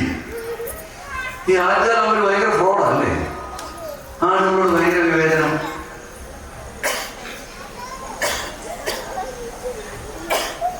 ഞാൻ പറഞ്ഞത് എങ്ങോട്ടാണ് എന്റെ ലക്ഷ്യം എന്ന് നിങ്ങൾക്ക് മനസ്സിലായി കാണുമെന്ന് കരുതുന്നു. ഞാൻ ആറ്റുകാലമ്മയെ പറഞ്ഞത്, ആറ്റുകാലമ്മ എന്റെ സ്വന്തമാണ്, എനിക്ക് എന്തും പറയാം. നോക്കൂ, ഇനി ആറ്റുകാല ഇനി വേണ്ട, കാമാഖ്യ എന്ന് പറഞ്ഞൊരു ക്ഷേത്രമുണ്ട്. അവിടെ ഋതുമതികളായ സ്ത്രീകൾ മാത്രം കയറാവുന്ന ചില സന്ദർഭങ്ങൾ സമയങ്ങളുണ്ട്. നമ്മളിപ്പോ പറഞ്ഞെന്താ, അണ്ടവിസർജനം നടക്കുമ്പോൾ സ്ത്രീകൾ ക്ഷേത്രത്തിൽ പ്രവേശിക്കാൻ പാടില്ലാന്ന് എത്ര പേര് പറഞ്ഞിട്ടില്ല. എന്നാൽ അവിടുത്തെ ചൈതന്യം അണ്ടവിസർജനം, അതായത് പൊട്ടിത്തെറിച്ച സതിയുടെ അരഭാഗമാണ് അവിടെ പ്രതിഷ്ഠിക്കപ്പെട്ടിരിക്കുന്നത്. സതീദേവി, കാരണം സങ്കല്പം. അവിടെ പുരുഷന്മാരാണ് നേരത്തെ ആ ഭാഗത്തുള്ളിലാൻ പാടില്ല. എനിക്ക് കയറിയാൻ പറ്റും, സമ്മതിക്കില്ല. അതാണ് സങ്കല്പത്തിന്റെ വ്യത്യാസം എന്ന് പറയുന്നത്. ഇത് ഏതുപോലെയാണെന്നറിയോ? ഇനിയിപ്പോ ആറ്റുകാലിൽ എനിക്ക് പൊങ്കാലയിടണം, പുരുഷനായി എനിക്ക് ആറ്റുകാലിൽ പൊങ്കാലയിടണം, അതിനവിടെ സങ്കല്പം തിരുത്തി എഴുതണം. സാധിക്കും. ഏതുപോലെയാണെന്നറിയോ? ഞാനൊരു ജിമ്മിൽ പോവാം. ഞാൻ എന്നും ബാഡ്മിന്റൺ കളിക്കുന്നതാണ്. ഞാൻ ഇപ്പോഴും എന്നും ബാഡ്മിന്റൺ കളിക്കും, സിംഗിൾസ് ബാഡ്മിന്റൺ കളിക്കും. ഞാനിവിടെ അഭിലാഷത്തിൽ, ഞാനിവിടെ താമസിച്ച അഭിലാഷം, എനിക്ക് നാളെ രാവിലെ ജിം ഏർപ്പാടാക്കി തരുന്നത്. അഭിലാഷത്തിൽ നിന്ന് ഏതെങ്കിലും വലിയ ജിം വിളിച്ച് ഏർപ്പാടാക്കി തരും. ഞാൻ അവിടെ രാവിലെ ചെന്നിട്ട് അദ്ദേഹത്തോട് ജിമ്മിൽ ട്രെയിനറോട് പറയാം, എനിക്ക് ഇപ്പോ ഇവിടെ ബാഡ്മിന്റൺ കളിക്കണം, ഒരാവശ്യമല്ലേ. അപ്പൊ ജിമ്മിൽ ട്രെയിനർ എന്ന് പറയും, എന്റെ പൊതു സമയം ഇത് ജിമ്മാണ്, ഇവിടെ ബാഡ്മിന്റൺ കളിക്കാൻ പറ്റത്തില്ല. അത് പറ്റില്ല, ഞാൻ എനിക്കിപ്പോ ബാഡ്മിന്റൺ കളിക്കണം, ഇവിടെ കളിക്കണം. അവിടെ കളിക്കണം എന്ന് ഞാൻ നിർബന്ധം വിളിച്ചാൽ അദ്ദേഹം ചെയ്യേണ്ടി വരുന്നതെന്ന് വെച്ചാൽ ആദ്യം ആ ജിമ്മിലെ എല്ലാ എക്യുപ്മെന്റ്സും ഇട്ട് മാറ്റണം. എന്നിട്ട് അതിന്റെ റൂഫിന്റെ ഹൈറ്റ് ഒരു 35 അടി ഉയർത്തണം. എന്നിട്ട് നേരം മുഴുവൻ ബാഡ്മിന്റൺ കോർട്ടിന്റെ വുഡോ അല്ലെങ്കിൽ അതിന്റെ ടർഫ് എന്താണെന്ന് വെച്ചാൽ പാകണം. എന്നിട്ട് ബാഡ്മിന്റൺ കോർട്ട് വരയ്ക്കണം. വരച്ചൊക്കെ കഴിഞ്ഞ് നെറ്റ് കെട്ടി തന്ന് റാക്കറ്റ് ഈ സാധനം കളിച്ചോണ്ടാട്ടെന്ന് പറയും. അതല്ലാതെ വേറെ വഴിയില്ല. ഇനി ബാഡ്മിന്റൺ കോർട്ടിൽ പോയിട്ട് എനിക്കിപ്പോ 100 കിലോമീറ്റർ എടുക്കണമെന്ന് അവിടെ അതിന് നിവർത്തിയില്ല. പറഞ്ഞ മനസ്സിലായല്ലോ? ഇതെല്ലാം ഓരോ സങ്കല്പ വിശേഷങ്ങളാണ്. മനുഷ്യൻ ആദ്യം സങ്കല്പിച്ചു, ഒരു പ്രത്യേക സങ്കല്പം ഉണ്ടാക്കി, ആ സങ്കല്പത്തിനനുസരിച്ചുള്ള രൂപഭാവങ്ങൾ ഉണ്ടാക്കി, ആ രൂപഭാവം അനുസരിച്ചുള്ള ആരാധനാക്രമങ്ങൾ ഉണ്ടാക്കി. നിങ്ങൾക്ക് മാറ്റണോ? മാറ്റാം. അതിന് അത്രയും ഊർജം ചെലവാക്കണം. എന്തിനാ ഊർജം ചെലവാക്കണേ? നിങ്ങൾക്ക് ബ്രഹ്മചാരിയായ ഭഗവാനെ കാണാൻ ശബരിമല പോവെങ്കിലേ പൂർണ്ണാപുഷ്കരാസമേതനാണല്ലോ ശാസ്താവ് എന്ന് പറഞ്ഞാൽ നിങ്ങൾ അച്ഛൻ കോടി പോയി കണ്ടിരുന്നേ. നിങ്ങൾ എന്തിനാ ശബരിമല പോകുന്നേ? എന്നാൽ കുഞ്ഞായിട്ട് ഭഗവാനാണ് കൊടുത്തുമ്പോഴേ പോ. ഇവിടെ ഇഷ്ടം പോലെ സങ്കല്പ വിശേഷങ്ങളുണ്ട്. നിങ്ങൾക്ക് ആവശ്യമുള്ളിടത്ത് നിങ്ങൾ പോയാൽ മതി. ഇവിടെ നിങ്ങൾ അടുത്തുള്ള 3 ക്ഷേത്രങ്ങൾ എന്തറിയോ? ഏറ്റുമാനൂർ, കടുത്തുരുത്തി, വൈക്കവും. ആ അസുരന്റെ പേര് കാരണം ഒരു അസുരൻ ഈ കടുത്തുരുത്തി, ഏറ്റുമാനൂര്, കടുത്തുരുത്തി, വൈക്കം തുല്യ ദൂരമാണെന്ന് പറഞ്ഞെങ്കിൽ അറിയോ? എന്താ കാര്യം എന്നറിയോ? ഒരു അസുരൻ, അദ്ദേഹത്തിന്റെ പേരുടെ വായി വരുന്നില്ല, കുറച്ച് കഴിഞ്ഞാൽ വരുന്നുണ്ടോ, അദ്ദേഹം പൂജിച്ചിരുന്ന 3 ശിവലിംഗങ്ങളാണ്. എന്ത് ചെയ്തു? ഐതിഹ്യങ്ങന ഒന്ന് കടിച്ചെടുത്തു, മറ്റേ 2 കൈ പിടിച്ചു. ഒന്ന് അവിടെ വെച്ചു, ഒന്ന് എവിടെ വെച്ചു, മറ്റേത് കടിച്ചെടുത്തു. അത് കടിച്ചിരുത്തിയത്, അത് കടുത്തുരുത്തിയത്. ഈ കടിച്ചിരുത്തിയപ്പോ ഇത്തിരി എച്ചില് പറ്റിയുണ്ടെങ്കിൽ നിങ്ങൾ നാളെ കടുത്തുരുത്തി വഴി പോവാണെന്ന് കേട്ടോ. ഞാൻ എന്റെ 3-ാം വയസ്സിൽ കടുത്തുരുത്തിയിൽ ആദ്യം പോയിരുന്നത്. ആദ്യം 3 വയസ്സ് 4 തികയുന്നതിന് മുമ്പാണ് ആദ്യം കടുത്തുരുത്തി ഏറ്റുമാനം പോയിട്ട് ശബരിമല പോകുന്നത്. ആദ്യം അന്ന് അവിടെ ജീർണോദ്ധാരണ ഫണ്ടിന് ആളുകളുണ്ട്. ഇന്നും ഒരാളെ ഇന്ന് ചെന്നാലും അവിടുത്തെ ക്ഷേത്രത്തിന്റെ പുനഃപ്രതിഷ്ഠയും കലശവും പണിയും ഒരിക്കലും തീരുന്നില്ല. ശരിയല്ലേ ഞാൻ പറഞ്ഞത്?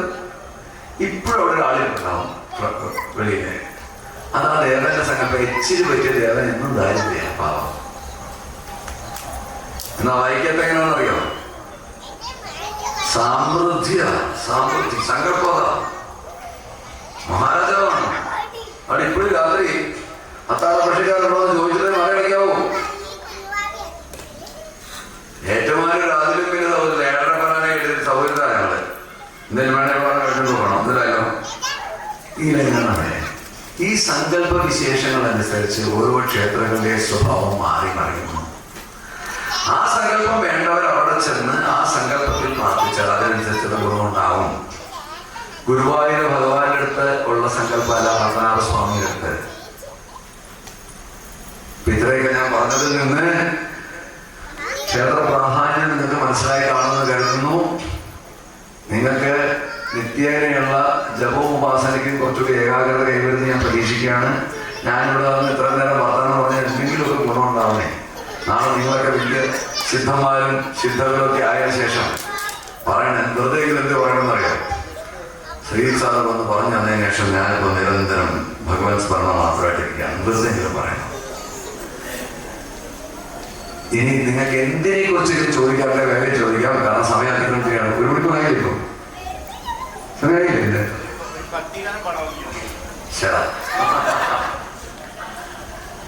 വേണോ?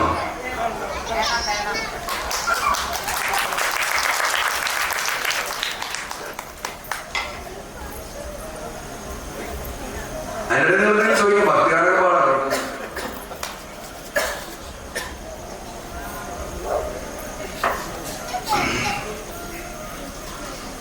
എന്തെങ്കിലും അറിയാനുണ്ടെ ചോദിച്ചോളൂ. ഞാൻ ഈ പറഞ്ഞതിനെ കുറിച്ചോ? ആ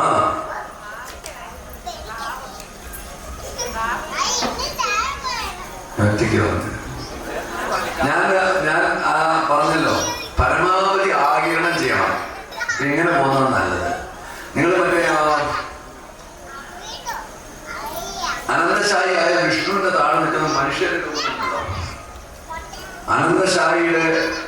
അനന്തശായി അനന്തപത്മനാഭൻ ശരിക്കും ഭഗവാൻ. ആ ഭഗവാനെ പരിചരിച്ച് നിൽക്കുന്ന എല്ലാ ദേവീ ദേവന്മാരെല്ലാവരും ഒരുപാട് വസ്ത്രമൊക്കെ ധരിച്ച പടം കാണാനുണ്ട്. പിന്നെ താഴെ കുറച്ച് മനുഷ്യർ നിൽക്കുന്ന രൂപം ഇങ്ങനെയൊന്നും നോക്കിയാൽ മതി. അതാണ് നമ്മുടെ മാതൃക. ദേവത്വം വരുമ്പോൾ നമുക്ക് എന്തു ആവാം. വേറെ എന്തെങ്കിലും സംശയമുണ്ടോ? ഞങ്ങൾ രഹസ്യ സംശയത്തിന് ചോദ്യം ഉത്തരം പറഞ്ഞു. എന്തോ അയ്യോ ഒന്നും മറന്നുപോയല്ലോ. അയ്യോ കഷ്ടമായില്ലേ. കാവ് എന്ന് പറഞ്ഞാൽ കുറെ മരങ്ങളുടെ കൂട്ടം എന്നാണ് അതിന്റെ അർത്ഥം. കുറെ മരങ്ങളുടെ കൂട്ടം. അപ്പൊ ഇവിടെ കേരളത്തിലെ ക്ഷേത്ര സങ്കല്പവും ബ്രാഹ്മണ്യവും വന്നത് ബ്രാഹ്മണ്യ പ്രകാരമാണ്. ബ്രാഹ്മണ മതം, ബ്രാഹ്മണം എന്ന് പറഞ്ഞു കഴിഞ്ഞാൽ വർണ്ണാശ്രമ പ്രകാരമുള്ള ബ്രാഹ്മണ്യം, നമ്മൾ ജാതിയിൽ പറയുന്ന ബ്രാഹ്മണ്യമല്ല. ബ്രാഹ്മണ്യം എന്ന് പറഞ്ഞാൽ മനസ്സ് ഇഷ്ടമുള്ളപ്പോൾ ഇഷ്ടമുള്ളിടത്ത് ലയിപ്പിക്കാനും പിൻവലിക്കാനും കഴിവുള്ളവനെയാണ് നമ്മുടെ ശാസ്ത്രത്തിൽ ബ്രാഹ്മണ്യം എന്ന് പറയുന്നത്. അത് വരുന്നതിന് മുമ്പ് ഇവിടെ മാതൃരൂപത്തിൽ കൂടുതൽ, മാതൃഭാവത്തിൽ കൂടുതലായിട്ട് ഈ നമ്മൾ ഈ പ്രകൃതി ആരാധിച്ചിരുന്നതിന്റെ ഭാഗമായിട്ട് മാതൃരൂപത്തിലുള്ള ആരാധനാ സമ്പ്രദായങ്ങൾ വന്ന് അവിടെ വലിയ ചൈതന്യങ്ങൾ വന്നിരുന്നു. ചൈതന്യം ഉണ്ടായി. ആ ചൈതന്യ മൂർത്തികൾക്ക് നമ്മൾ കൊടുത്തിരുന്നത് ഇന്നിപ്പോ കൊടുക്കുന്ന നേദ്യങ്ങളൊന്നും ആയിരുന്നില്ല. പണ്ട് കാലത്ത് കൊടുത്തിരുന്നത് അത് 4-ാം നൂറ്റാണ്ടിന് മുമ്പ് നമ്മുടെ കേരളത്തിൽ കൊടുത്തിരുന്നതെന്ന് പറഞ്ഞിട്ടുണ്ടെങ്കിൽ നമ്മൾ എന്താ വെച്ചാല് നമ്മൾ വേട്ടയ്ക്ക് പോയിട്ട് വരുമ്പോൾ കിട്ടുന്ന ഇറച്ചി കൊണ്ട് കൊടുക്കും, നമ്മൾ ഉണ്ടാക്കുന്ന കണ്ണു കൊടുക്കും. നേദ്യങ്ങൾക്ക് ഉച്ചനീചത്വം ഉണ്ടായിരുന്നില്ല. അത് കഴിഞ്ഞ് 4-ാം നൂറ്റാണ്ടിൽ മയൂര ശർമ്മ എന്ന് പറഞ്ഞ രാജാവ് ഉണ്ടായിരുന്നു. കദംബ രാജവംശം, അതായത് ഇപ്പോഴത്തെ ഷിമോഗ കേന്ദ്രീകരിച്ച് ഭരിച്ചിരുന്ന ഒരു രാജാവ് ഉണ്ടായിരുന്നു. അദ്ദേഹമാണ് വൈദിക മതം കേരളത്തിൽ കൊണ്ടുവന്നത്. അപ്പൊ വൈദിക മതം കൊണ്ടുവന്നതിന് ശേഷമാണ് ഞാൻ ഈ പറഞ്ഞ രീതിയിലുള്ള ക്ഷേത്ര സങ്കല്പങ്ങളൊക്കെ ഇവിടെ പ്രചാരം നേടിയത്. അതിനു മുമ്പ് ഇവിടെ ഉണ്ടായിരുന്നത് ഇപ്പോഴും കേരളത്തിൽ 1500ഓളം കാവുകളുണ്ട്. അങ്ങനെ ആ കാവില് ഈ മിക്കവാറും കാവുകളിൽ ഭഗവതിയുടെയും കിരാതമൂർത്തിയുടെയും ഭദ്രകാളിയുടെയും അപൂർവം 1-2 സ്ഥലങ്ങളിൽ മാത്രം വൈഷ്ണവ ചൈതന്യവും താനേ വന്ന് കുടികൊണ്ട സ്ഥലങ്ങളാണ് കാവുകൾ എന്ന് പറയുന്നത്. എന്ന് പറഞ്ഞാൽ നമ്മളിപ്പം ഈ കാവെന്ന് പറയുമ്പോൾ ഇവിടെ ഈ കാവിന് മുമ്പ്, ഈ ക്ഷേത്രം ഈ രൂപത്തിലാവുന്നതിന് മുമ്പ് ഇവിടെ ചൈതന്യം ഉണ്ടായിരുന്നു എന്നാണ് അതിന്റെ അർത്ഥം. അതാണ് കാവിന്റെ പ്രത്യേകത. ആ അമ്മയ്ക്ക് ഉച്ചനീതിത്വം വളരെ കുറവാണ്, ജാതി മത ചിന്തകൾ വളരെ കുറവാണെങ്കിലും അമ്മയ്ക്ക്. കാരണം എന്താ, ഈ അമ്മയ്ക്ക് ഏതോ കാലത്ത് കാവെന്ന് നിങ്ങൾ പറഞ്ഞിട്ടുണ്ടെങ്കിൽ അവിടെ പല നാഗങ്ങൾ ഉണ്ടാവണം കാവിൽ. പ്രത്യേകത പറയാം, നാഗം എന്ന് പറയുന്നത് നമ്മുടെ ശരീരത്തിലെ, യോഗ ശരീരത്തിലെ നാഡികൾക്ക് സമാനമാണ് എന്നാണ് മനസ്സിലാക്കേണ്ടത് നാഗങ്ങളെ. നാഗം എന്ന് പറഞ്ഞാൽ പാമ്പല്ല, നമ്മൾ പാമ്പായിട്ട് കാണുന്നത് മാത്രമേ ഉള്ളൂ. അങ്ങനെയുള്ള ചൈതന്യ വിശേഷങ്ങൾ പിൽക്കാലത്ത് ക്ഷേത്രങ്ങളായി മാറുമ്പോ ഈ പ്രതിഷ്ഠാകർത്താവിന്റെ ശരീരം അവിടെ ഓൾറെഡി ഉള്ള ചൈതന്യവുമായിട്ട് ചേർന്നാണ് അവിടെ ഉണ്ടാകുന്നത്. എന്നുവെച്ചാൽ ചൈതന്യം കൂടുമെന്നർത്ഥം. അവിടെ എന്തുകൊണ്ട് കൊടുത്താലും സ്വീകരിക്കുന്ന അർത്ഥം.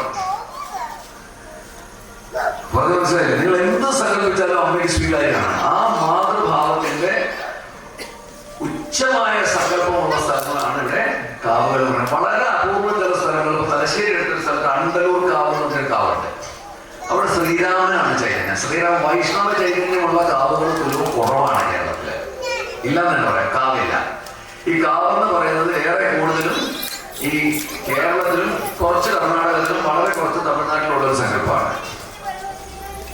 അതാണ് കാവിന്റെ പ്രത്യേകത. അപ്പൊ ആ കാവ് പിൽക്കാലത്ത് നമ്മള് ഈ ക്ഷേത്രങ്ങളുടെ രീതിയിലാക്കി മാറ്റിയതിന് ചൈതന്യം കൂടും, അവിടെ വെളിപ്പുറത്തായിരിക്കും നോക്കാം. ഞാൻ പറഞ്ഞ മനസ്സിലായില്ലേ? നിങ്ങൾക്ക് അനുഭവമാണെന്ന് ഞാൻ കരുതുന്നു. ഞാനിപ്പോ കർണാടകത്തിലല്ലേ, എനിക്കറിയില്ല. അമ്മയെ വിളിച്ചാൽ അമ്മ അവിടെ കാണും.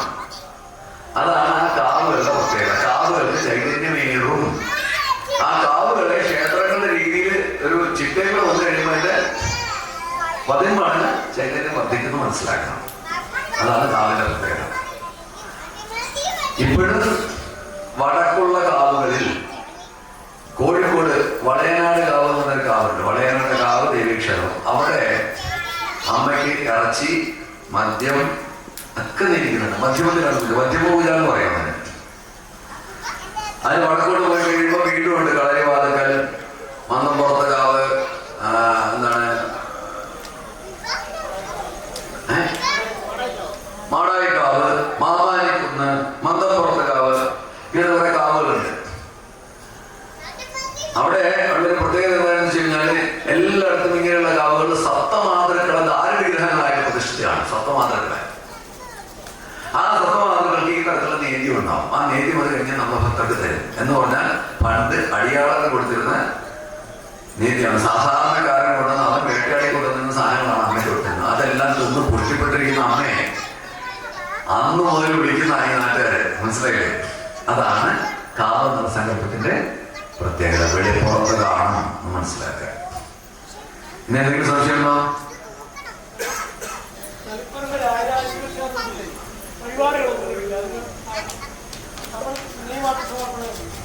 എന്താ കാര്യം?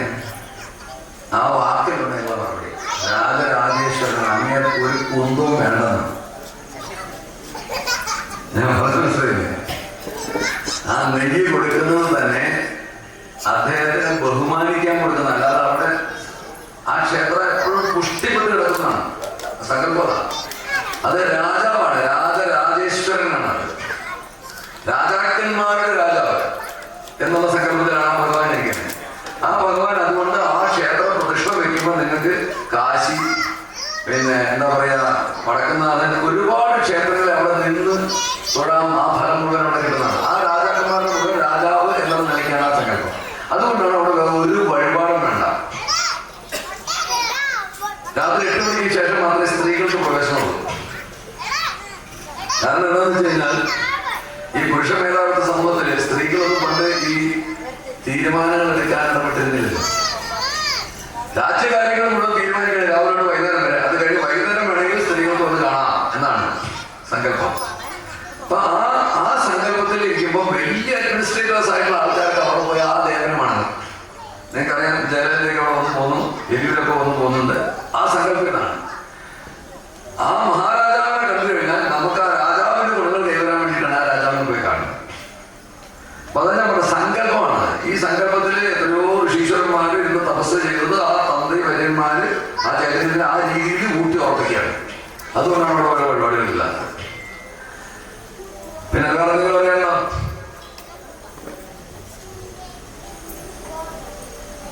എന്നാ നമുക്ക് നിർത്താം. ഇനി പാടണം. എന്ത് പാട്ടാ വേണ്ടേ? അയ്യപ്പ പാട്ട് മതി.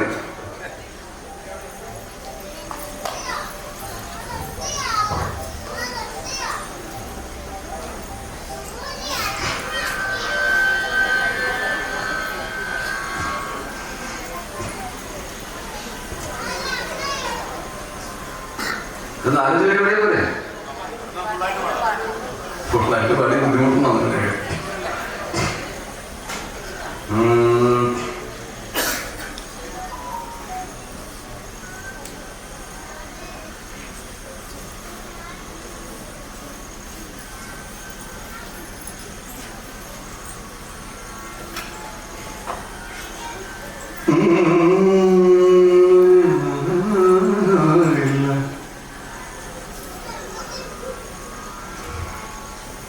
ഏത് പാടുന്നല്ല ആരെങ്കിലും ഒരു സജഷൻ ഉണ്ടെന്ന് പറയായിരുന്നു.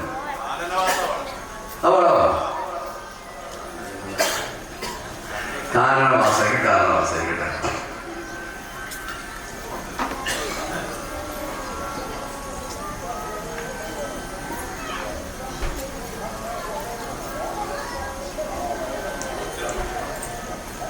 എന്തോ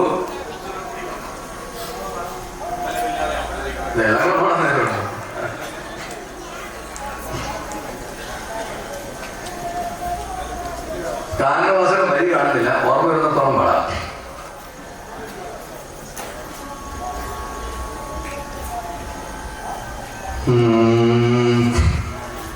കാനനവാസ കലിയുഗ വരദ, കാനനവാസ കലിയുഗ വരദ, കാന്തളിരിണ കൈ തൊഴുന്നേ, കാന്തളിരിണ കൈ തൊഴുന്നേ, കേശാദിപാദം തൊഴുന്നേ. കാനനവാസ കലിയുഗ വരദ, കാനനവാസ കലിയുഗ വരദ, കാന്തളിരിണ കൈ തൊഴുന്നേ, കാന്തളിരിണ കൈ തൊഴുന്നേ, കേശാദിപാദം തൊഴുന്നേ. കാനനവാസ കലിയുഗ വരദ,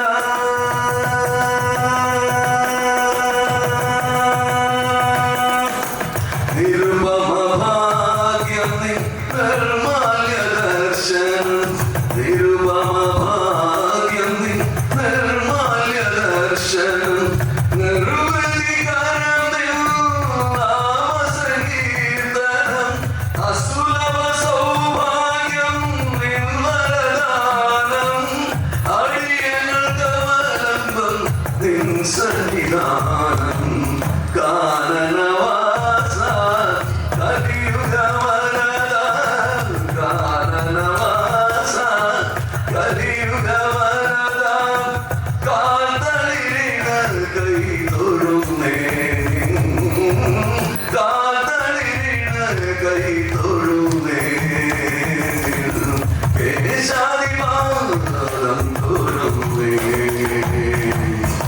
കാനനവേണുവിൽ ഓങ്കാരമുണരും, കാനനവേണുവിൽ ഓങ്കാരമുണരും, ആനന്ദനാളയിൽ നാളങ്ങളിടരും, കാണാത്ത നേരത്തും കാണണമെന്നൊരു മോഹവുമായി അരികിൽ വരും.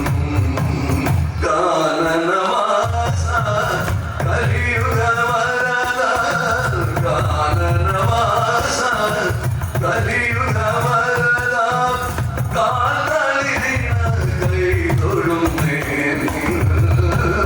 കാന്തളിരിണ കൈ തൊഴുന്നേ, കേശാദിപാദം തൊഴുന്നേ. കാനനവാസ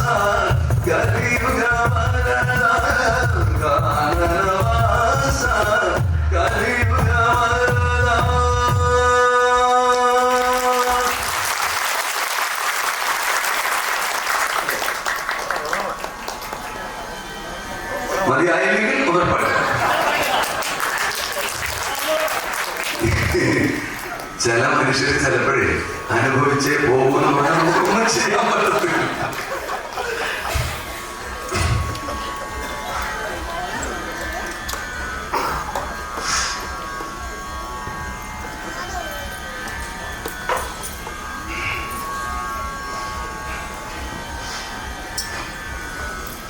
വായിച്ചോ അമ്പലമില്ല.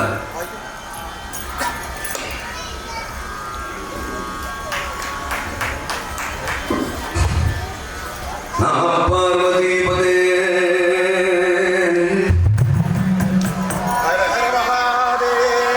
ശ്രീശങ്കരനാമ സങ്കീർത്തനം ഗോവിന്ദ.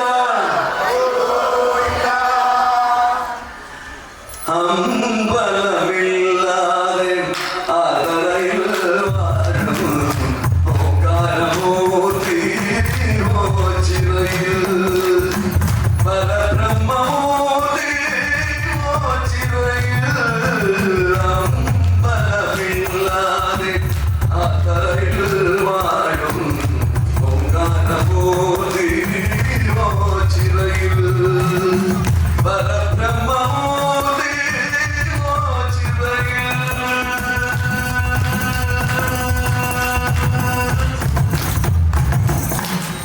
ചുറ്റുവിളക്കുന്ന മീനാക്ഷികാവുണ്ട്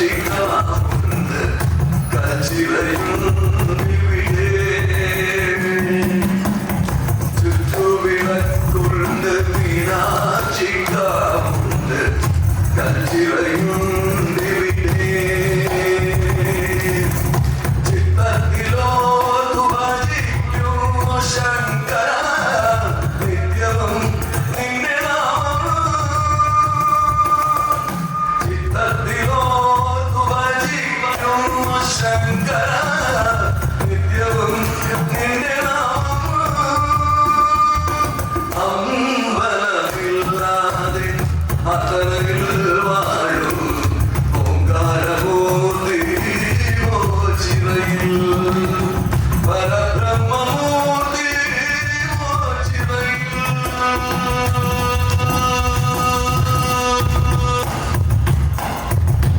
മുടന്തനും കുരുടനും ഓമയും ദുഃഖിതരായവരും.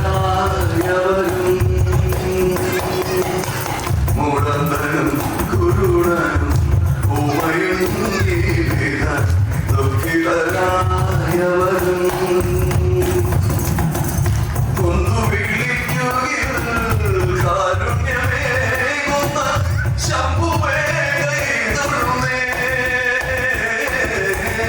കൊന്നു വിളിക്കുകയിൽ കാരുണ്യമേകുന്ന ശംഭുവേ കൈതൊഴുന്നേ.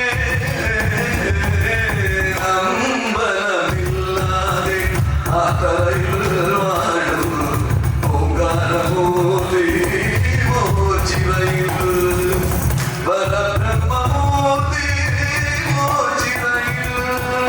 അരൂപിയായി ശങ്കരീകൾ ഭക്തക്കുള്ളിൽ കണ്ടീന. വെള്ളിക്കൊന്നും ചുടലക്കാലം വിലാസങ്ങൾ ഉടുപ്പിലുണരും ഓങ്കാരത്തിൽ ചോടുന്നു.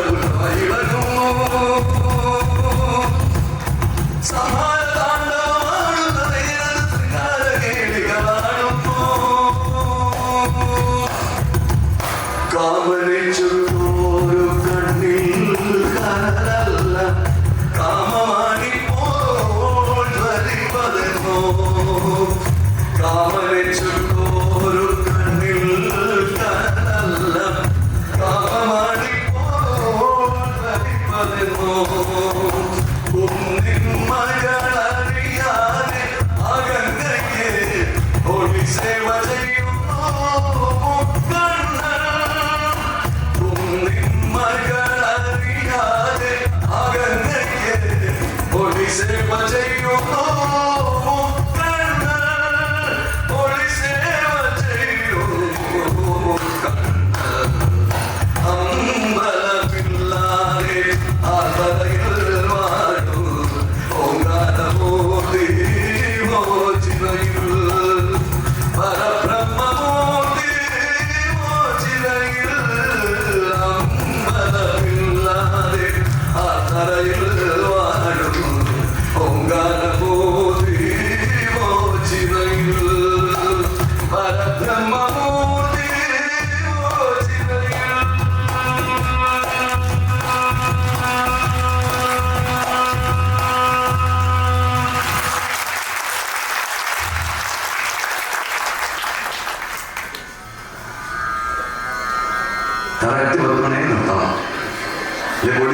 വരുന്നു.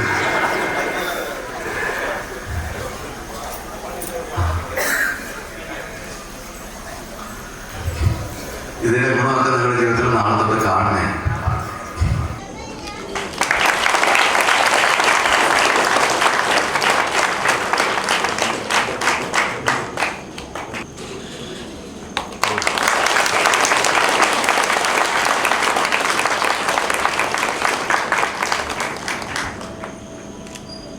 സർ, ഇത്രയും നേരം അങ്ങേക്കുള്ള ഹൃദയം നിറഞ്ഞ നന്ദി ഈ അവസരത്തിൽ രേഖപ്പെടുത്തുകയാണ്.